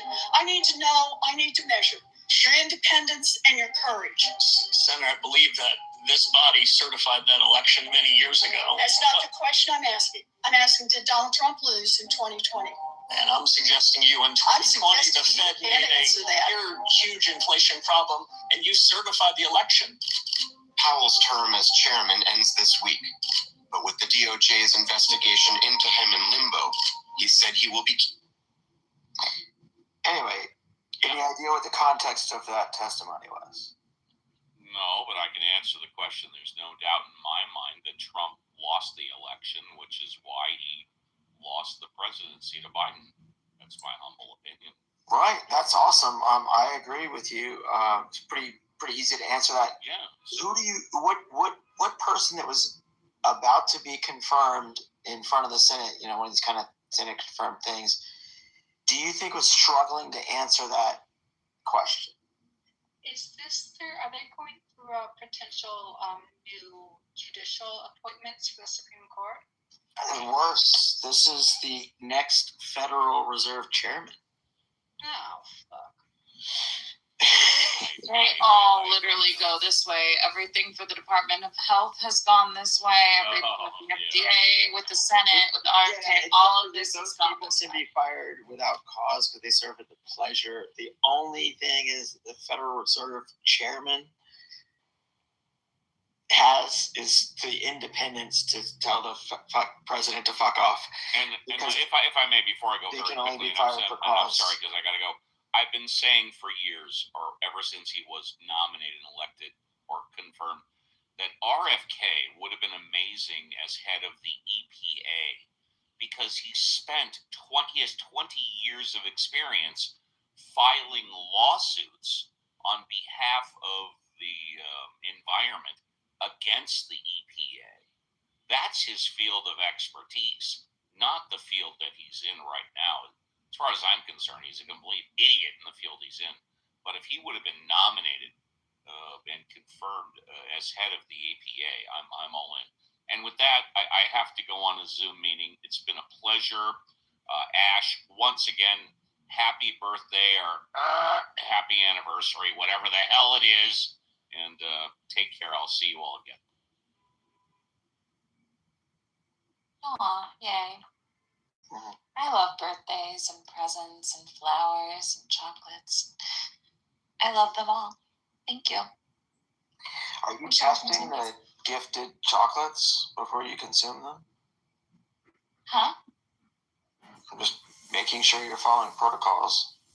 To test my chocolates that are already wrapped up and completely taken care of? I mean, they might be edibles. That would be good in terms of the... Oh, those would be bad. Yeah, no, I don't test that. No. Oh, okay. I would hope that the Godiva chocolates that I get normally are not I was a We eat definite chocolates. consumer of a lot of edibles before my wife got me to stop doing that in 2024. Well, your wife got you off of Instagram, and your wife made you stop consuming edibles. What else has this Wonder Woman? I wasn't. I was officially on the whole thing of it is getting me off Instagram. The only thing it was me needing to sign in and delete my account. I'm totally teasing you, but also No, we've been together 33 years. Our daughter's grown now, and I'm very happy to. What is your wife still getting you off to now? Oh, I wasn't going to discuss that because she tends to be pretty private about those things, but it definitely still happens on the regular, so that's all good. No need to discuss things you don't want to discuss. And for the men in the room, there's a definite pipeline from piano to pussy. I'll just put it that way, as a pianist. Wow. Okay. So that went in a direction I wasn't expecting. Thank you, Dave. Is that what LP? Here's Roivus when we need him. Other people's penis pipeline? I was just curious where Roivus is what I think. That's all. Is that Roivus said?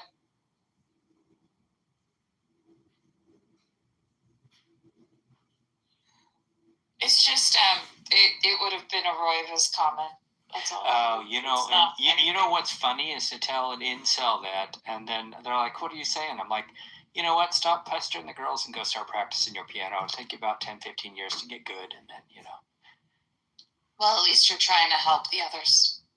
I don't know if it's helping them. At least it's helping them not be pests to other people if they actually took me seriously and went and did that. But I don't know. I'm not their father. I have one daughter to worry about. So. Well, I appreciate that. Thank you. Okay, so now everybody heard the clip, and David wanted responses. We can go back to that. Yeah, no, it's crazy the amount of influence Trump has had in areas that he's broken government. And this is one of the membranes, the blood-brain barrier that matters, is fed independents if they, everybody's afraid of like financial, what would be a financial problem? Well, a Fed that starts doing crazy shit. Because the president says lower interest rates when they should be going higher. You get hyperinflation. So we could go Weimar. We could basically do Germany's 1930s and fucking break the whole world economy in this kind of single move. See, okay, here's my only problem with that.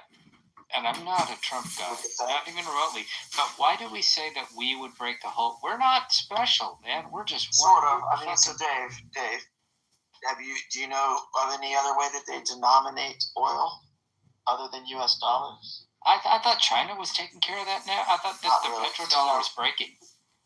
Well, the quick answer is no. Longer answer is not at all. And do you remember the financial crisis, the global financial crisis? I do. Okay. 2008 you're referring to? Yeah, 2008. Yeah, that was terrible because all the young people should have been getting that money, not the big bank. Sort of. Bonus Yeah, we can talk about it from the moral side, but I just I was 5 years into being a stockbroker financial advisor when it started, and did it for 5 more years after. So very intimate with the mechanics here.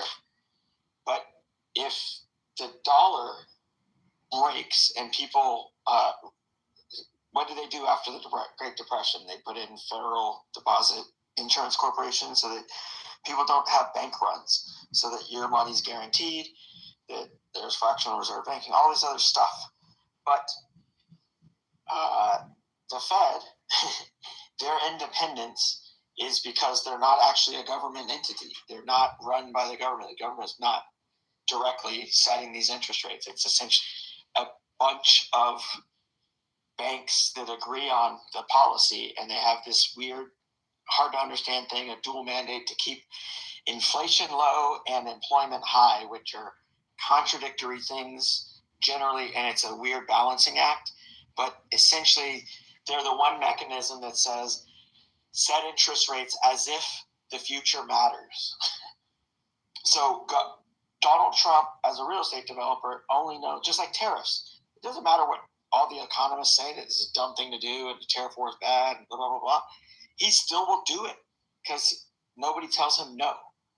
So the reason I played that clip is he won't even, his testimony won't say who won the 2020 election because he's trying to please Trump. He's there to be a yes man. So if Trump tells him to lower interest rates when you're not supposed to do it, the Federal Reserve is supposed to not be influenced by what the president wants or what one person wants. They're supposed to set it for, again, this kind of weird invisible hand long-term future. No, I get that. I think when you said fuck up the world, I guess the conservatives would call me a bleeding heart. Says, well, we're not the world. We're not the fucking world. If it will fuck ourselves up, but then wouldn't other people just sort of step in and like, okay, well, that how empire do you just price fell. anything if the whole backstop breaks? Because don't you have to assume that something about money?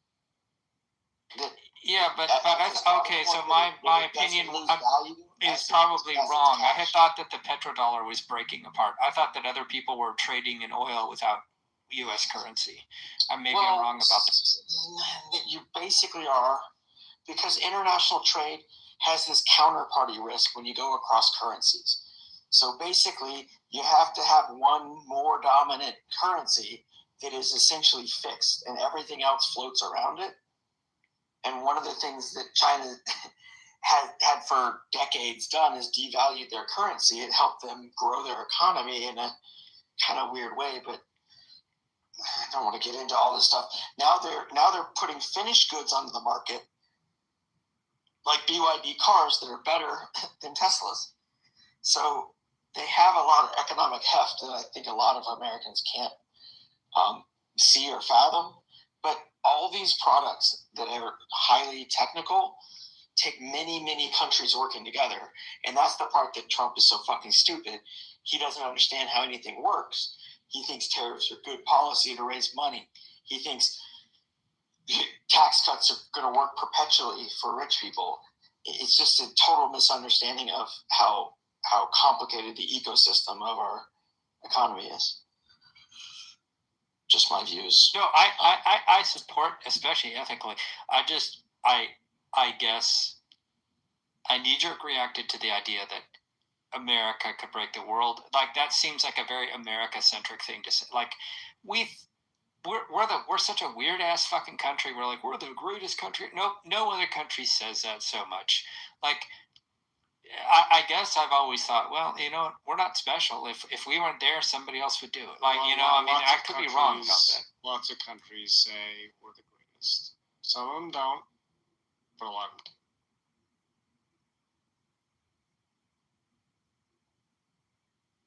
It's funny to me how we can get blamed for fucking shit up so much, but then when we try to not fuck shit up, it's like, why do you think you're so good that you can fuck shit up?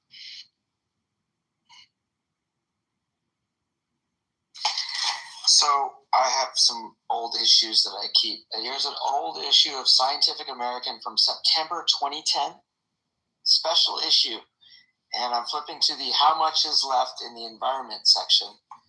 Peak oil, they were forecasting 2014 would be peak oil at just under 80 million barrels a day. Well, we have 100 million barrels a day. And it's 10 years after that. So it's just be careful what you base your statistics upon. Things change. The fracking revolution wasn't quite over when this thing was published.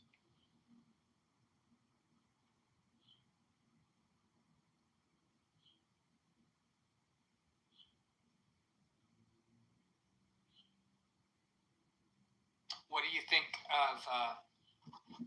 you think of McPherson's claims about 2030 being the deadline for, like, if we don't fix our shit for the environment by 2030, then planet's fucked or whatever? I used to see those videos like back in 2020 during the pandemic, McPherson videos. I don't know the specific reference, but I mean, it depends how you want to measure it. But there are different tipping points along the way. They're going to fall like dominoes because, I mean, I'm here in Central Texas. You remember hearing about the floods that killed all those girls? They just finally stopped their application to reopen that school. They're not going to do it. That's pretty crazy, but yeah.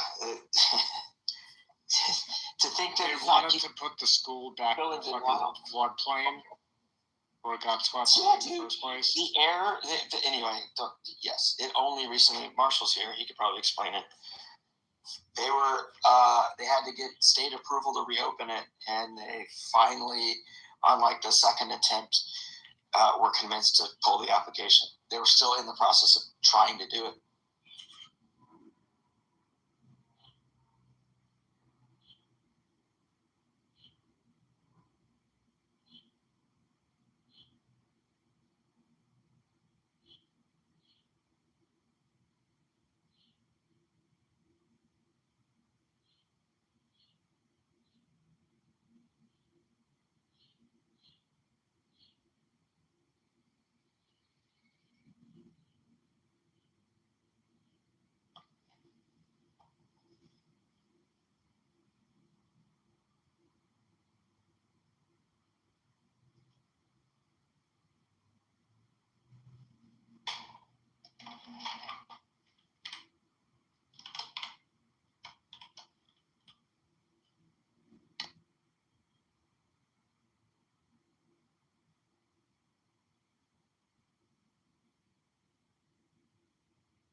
So I haven't checked the Texas on this NOAA map, but this is a NOAA map which lets you see where sea level rise will take place between 0 and 10 feet.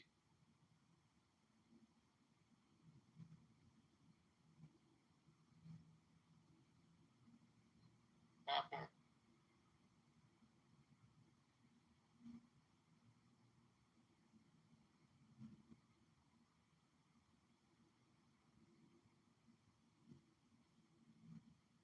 Definitely bad news for lots of people. What are you looking at?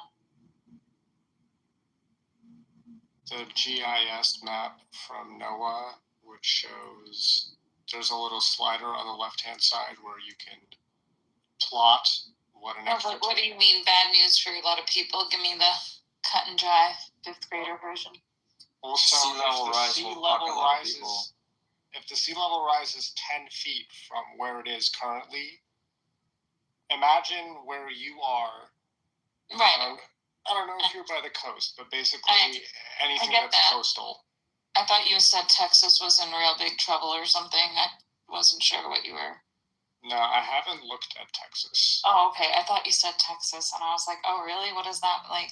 Okay. Got it. Yeah, no, I mean, we already know climate change is a thing, and people refuse to acknowledge that. I got a lot of work done earlier in the day, and now I just can't keep myself up to do any more. Rest is not a reward, it's a requirement. You're funny. I have to worry about clinicals coming up. I'm tired. My bed is very comfortable. My tired brain is going to have a harder time retaining information. I don't know. Have you ever tried CoQ10? You're the second person to mention that today. I actually know the man who brought it to the U.S. He just died recently, and I was at his memorial. Yeah, the family is a set of family friends. So it's really weird when people are like, do you know of CoQ10? Yeah, like I know the people who helped bring it to market. Yeah. Well, then I guess that's a sign, huh? A little bit. You're the second person today because we were discussing, my girlfriend and I went to go get pedicures today, and we were having these conversations about specific medical afflictions, and she was like, are you taking CoQ10? And I was like, you know how much of that stuff I have at my, house? Since you brought up a molecule, I have to jump in. So my understanding is that ubiquinol, as opposed to ubiquinone, is the preferred modality as it has higher bioavailability.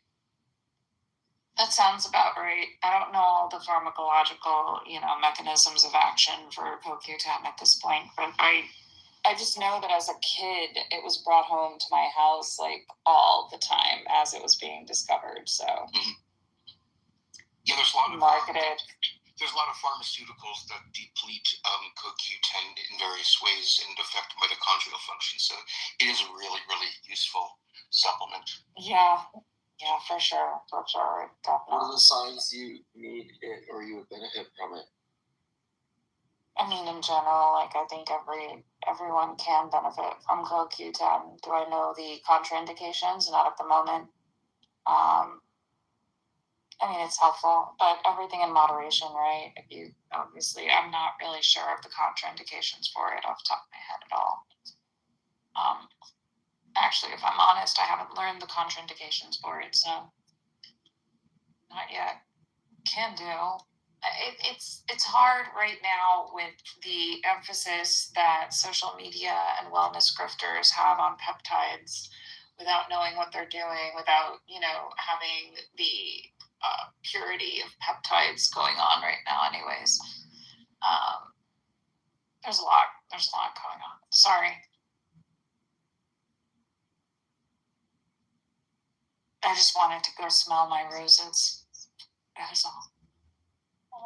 I always encourage people to stop and smell the flowers. Yeah, I've got my orchids and my roses. Close your eyes when you smell the flowers? I actually do. They smell so good. They look so cute. They're like this bright pink color. I am so in love with them. They have made my day every morning. Did somebody get you roses for your club anniversary? I wish someone got me roses for my club anniversary. Shout out to everyone if you want to get me roses for my club anniversary.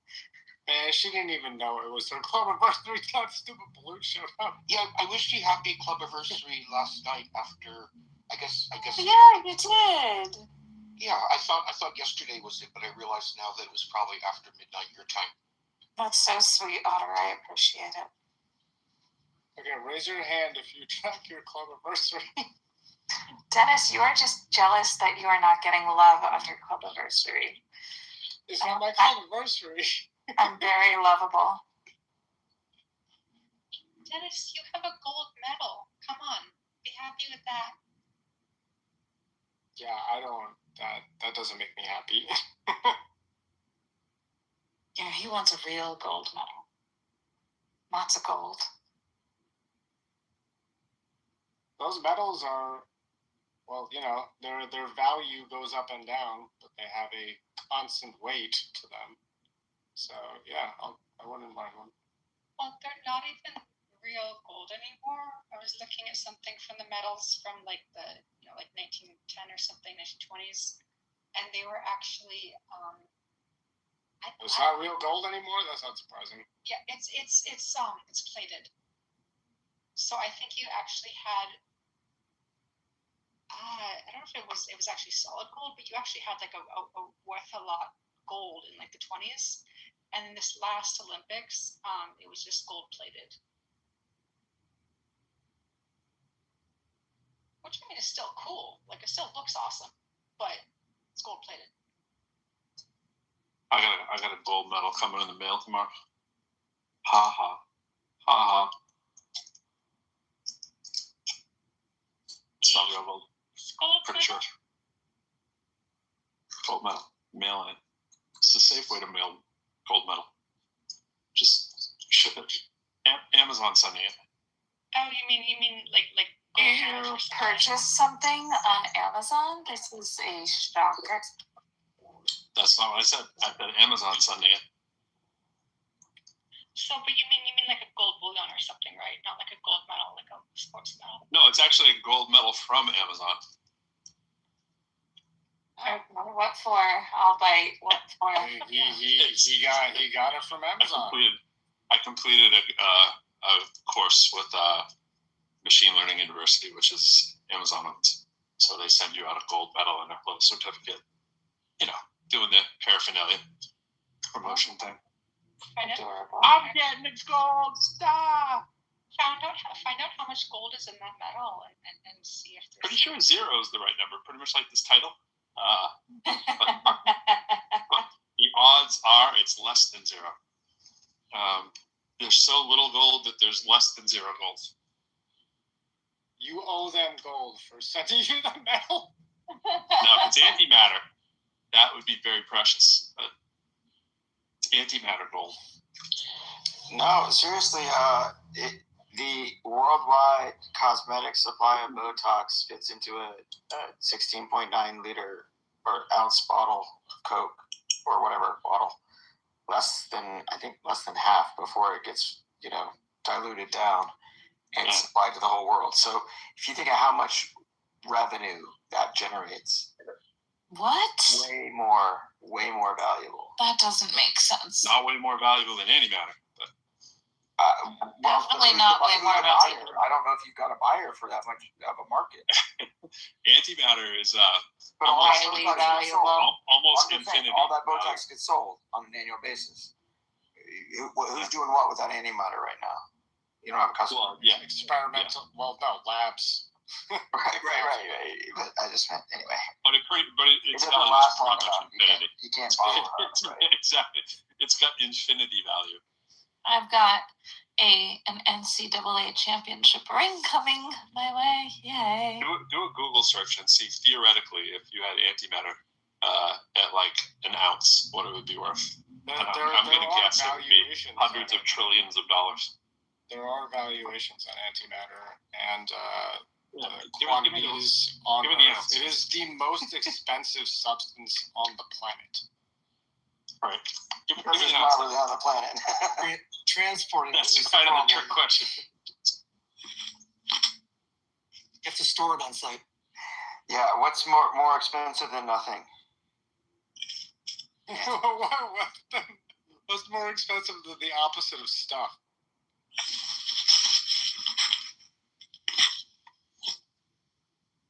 But yeah, so there was. Can you get that on recent, credit? What would the credit? There was a recent, I saw a headline about an experiment with antimatter, and they thought it might have anti-gravitational properties, and that was not true. We're gonna buy this gold bullion. We're gonna buy all the gold.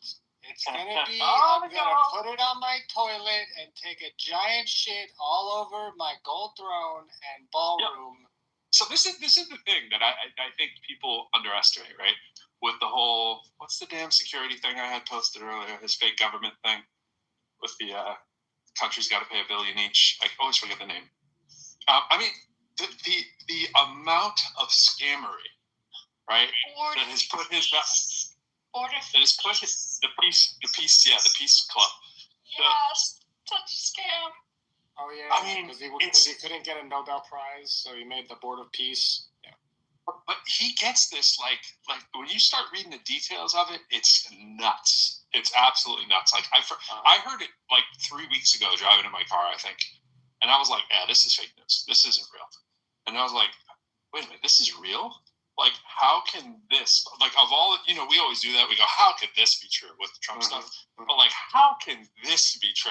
Right? It's like, but then you stop and you think and you go, what world body would stop him from doing just about the most illegal thing that you could do as a president, right? Which is pull in money from other countries and put it into your personal coffer, which it essentially is, right? You created it. You're going to have a board just so that you can kind of get around saying that it's just you, but it's pretty much your thing. You're pulling in bribery money off the books, but creating an entity to say, well, it kind of is on the books. This is the same dude. Right, it's the same dude who wants to have an external revenue service. It's just crazy, bro. But the amounts of money that he's brought in during this presidency, he's essentially now one of the richest people in the country, legitimately now. One of them. I mean, so you argue, before we kind of laugh and go, yeah, he's not the most powerful person in the country. He's easily the most powerful person in the country, even with his unbelievably low popularity. So it's like, there's no way you are going to remove him from the presidency. He has to die or he has to be arrested. He will not leave. Why would he? Who could possibly stop him? People go, oh yeah, that's not going to happen. Because who's coming? What Batman is going to remove him from office? He has enough cognitive decline that yes. his party gets together. No, his party doesn't have any power. Only the cabinet. Only the cabinet has the power. It would have to be. Find that someone is going to eventually prove it. How much worse does it have to get? They didn't even do it under when we didn't have a loyalist as Biden as president. When people talked about cognitive decline, you're telling me that these people that are loyalty tested. I mean, it wasn't that long ago. I played the clip from Elizabeth Warren talking to the next Fed chair. Yeah. But he won't even say who won the 2020 election. Well, but if he does get to a point that's ridiculously bad, where he can't, even utter a sentence, I mean, that would be like Mitch McConnell bad? Yes. If he gets to Mitch McConnell bad, it's a wrap. Well, no, actually, it would be different because he has the vascular dementia. So it'll just be a press secretary. We won't see it. If he goes Mitch McConnell, he won't appear anymore. It'll just be tweets. All he's going to do is pick out the squirrel, and he's good for another 2 years. Yeah. Well, no, I mean, he's got some time left, but the only concern with his cabinet is that he gets crazy enough that he might actually push the nuclear button. He's that crazy now. He's been that crazy for a while. So. Well, I mean, yeah, but if he devolves more, that might actually be something that he would do, and no one in his cabinet can stop him. So that's why they're advertising. There's no good people left. Well, J.D. Vance and Marco Rubio are kind of making a lot of visits with him. They don't have enough. They are infinitely better people. There's nobody you can name who is I get so triggered on these people they're an awful replacement. They're fucking light years better. Light years. Give me the worst person in the country to be president. They're way better. In a second. I would take him in a second. Oh. In a second. Oh. You know that Trump is Harvey Weinstein. What the fuck are you talking about? He's Harvey Weinstein and he's a fucking ridiculous dumbskull. Do you think Harvey Weinstein is as corrupt as him just because he's a racist? Trump's a racist and he's corrupt on top of it. Yeah, exactly. Yeah, I feel like Trump's the full Monty. He's full Monty. He's a full-blown narcissist who has no moral compass whatsoever in every area, and he's as stupid as it gets. He's a loose cannon. There's nothing like him. Yeah, well, who's head of the KKK? That guy might suck more. He doesn't have the resources. Yeah, he's not going to be a billionaire. He's not going to be worth $6 billion. I mean, Sheldon Adelson, like that kind of but you're not going to be stupid. You know, he's the trifecta. He's the quadfecta. Stephen Miller. He's the full Monty. Stephen Miller. No, you can't do it. He would be. He's way too smart. He's way too smart. He's the Klan, but he's way too smart.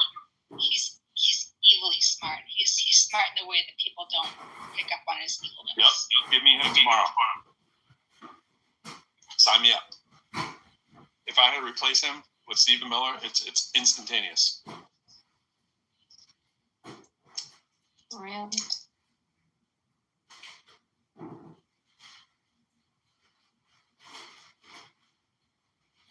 And by the way, Stephen Miller, light now that he's married and has kids, he's not quite as clansy as he used to be.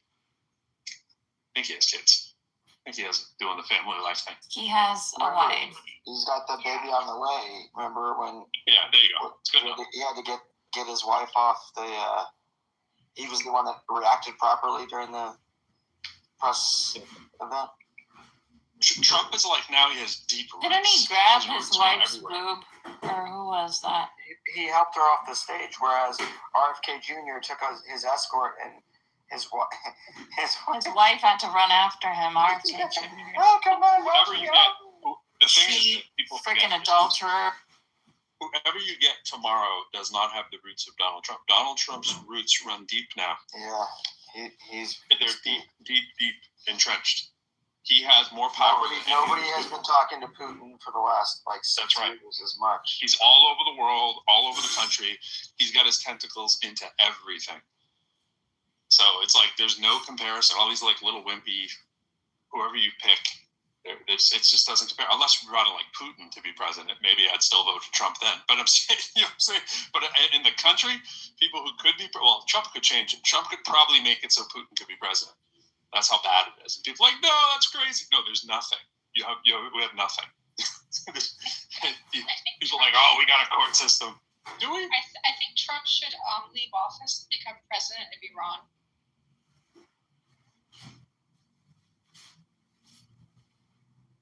Then you'll have death threats daily, but they can have him.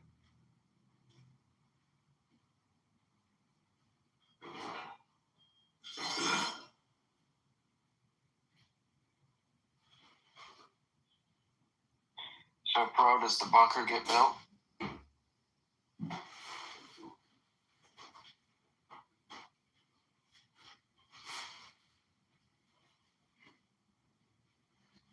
The bunker that's supposed to be under the now $400 million ballroom. It's a $300 million bunker and a $100 million ballroom. I keep reading about this as it's possibly that. And do we have confirmation that it's that? All the articles speak very confidently, but do we really have evidence of that? Evidence of what? That's the plan? That the plan is to blow up the full bunker other than just we think that's a thing? There's 5 or 6 articles that speak to this, but none of them say, we know for sure that it is a bunker. I don't know. We probably will never know, but it still is absolutely disgusting that he went and tore down the East Wing before even kind of getting any sort of permission to do any changes to the White House. He just was I'll just take down the East Wing. It doesn't matter. It's only been around since 1800.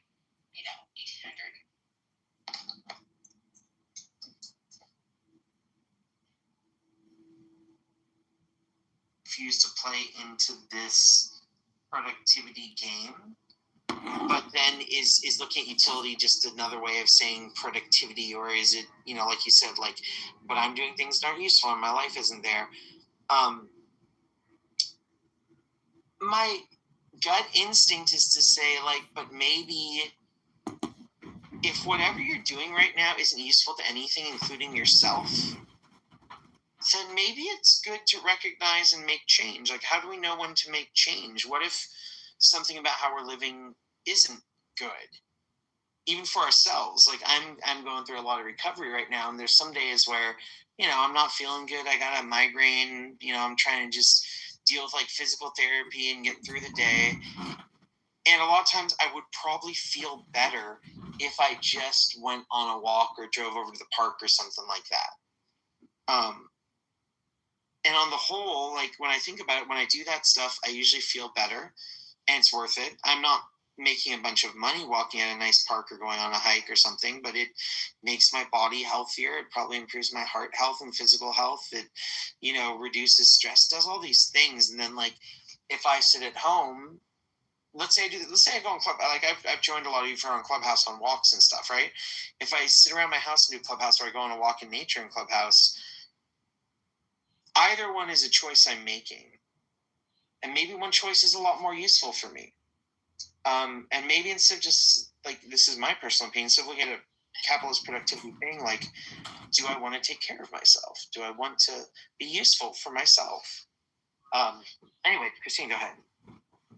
No, I was laughing because it's back to the whole argument of how efficiency gets in the way, right? If you're deciding when is a better use of your time. I'm not saying that you shouldn't make decisions or you shouldn't qualify them in some way. More like because it's still a good bad paradigm, it still has the same issues. Whether you zoom out to the universe level or you zoom in, right? Granularity or the broad view, there's still usefulness still fits that paradigm for me.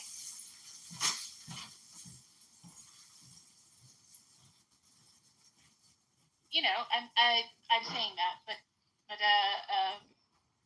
I think maybe I like this. I think you're pointing out something with some meat on it. Like, I'm going through this in my head and kind of thinking, like, what the implications of that would be, or like what the thought on that would be. For sure, because there's something about just coming up with like a linguistic term of I'm not saying productivity or something. Instead, I'm doing something way superior. I'm saying utility. But what is utility but a proxy for productivity or goodness or badness or something like that? I mean, is it a good idea to be allergic to that or even to embrace it? You're definitely getting on something where I'm thinking about that a little bit. So feel free if you want to expand on that a little bit, or I'm not sure if you feel like you've said all. I'll add this to release any tension, if there's any, for anyone.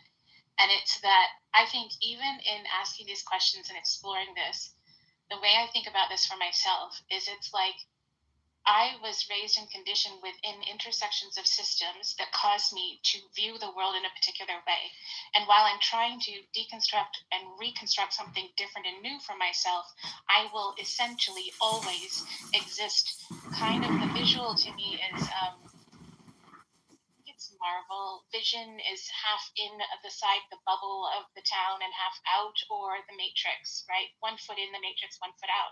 There's no fully escaping this. There's an awareness that it exists. There's the contradictions that exist. And then how do we resolve them? Can they be resolved when, for example, I want to lean into the flowing grasses in the field when the wind blows and I'm a vibrating atom along with everyone else, and that we're moving towards greater alignment, whatever the fuck these things mean.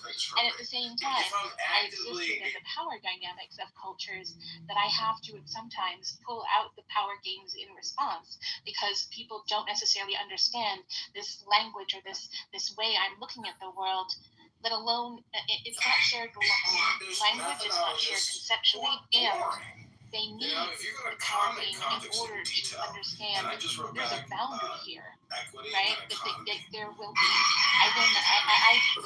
my action, this is the next step, this is what I'm going to do. Now, I'm not trying to control anyone, but like there are, and at times, like I'll raise my voice, I'll push back on, whatever, but it's part of the game, and like it's somehow reconciling with myself that while I don't want to exist within that paradigm, I don't want to play those games, that's not the world I live in, and it's still a part of the like quote unquote DNA of my internal architecture that I'm trying to rearrange. Like the systems don't, you cannot be the same body before the germs, after the germs, right? You're always changed by. And so this like, there will always be the residual concepts and ideas in which I was raised in order to perceive the world about power dynamics and the compounding effect that happens downstream right? And how we conceptualize and understand shapes our viewpoint, shapes our language. And so this is, I can't do it, right? But at the same time, I don't know if there's ever a point of reconciling those things. And so I guess what I'm trying to offer is that I don't think we have to strive for a perfect destination. It's more that whatever it is that we're rearranging around or thinking about or challenging, it's not about getting it perfect or good or right. It's more that there's movement.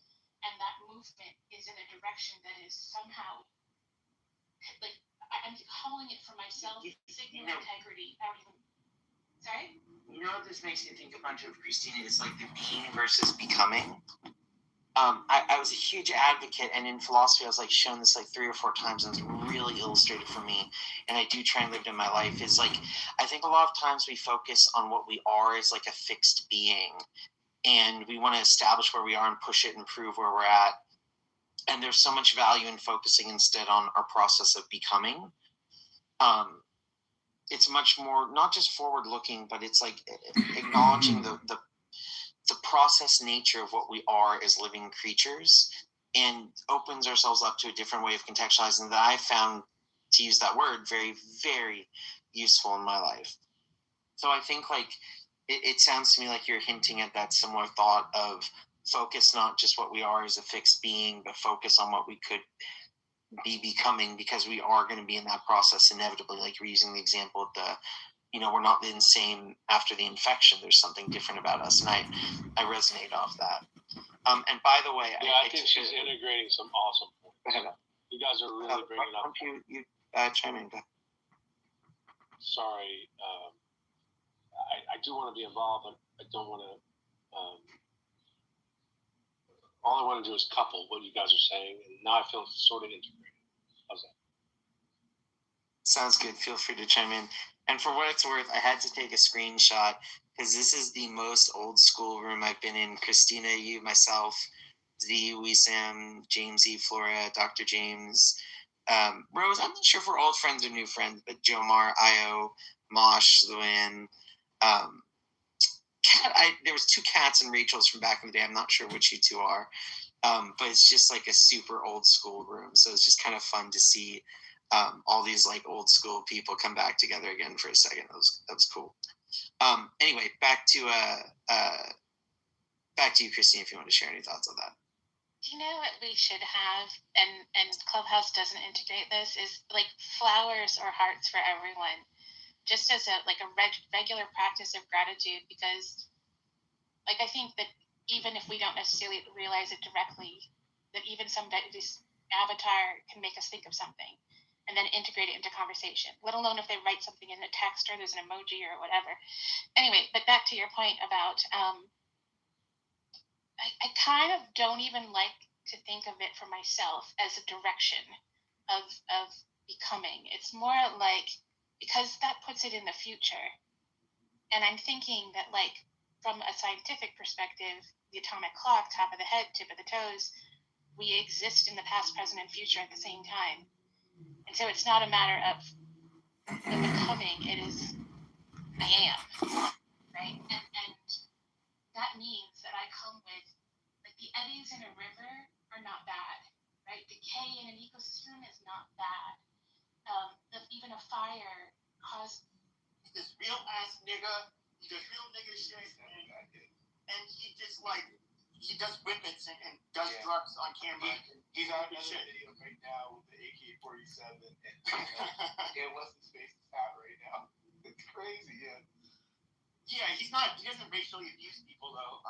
So Matt, do you both really identify with this type of person, even though he's a white guy? No, we didn't. None of us said we did. Oh, sorry. No, Pepe, it was a question, Pepe. It was just a question. Pepe, you said earlier that it makes white people look bad. That's all. I'm just trying to find out, because when someone who's ethnically black does something, I never stop and think, oh, they make black people. No, they make themselves look bad. Oh, I can give the reason for that. It's because he's talking down to a whole nother race.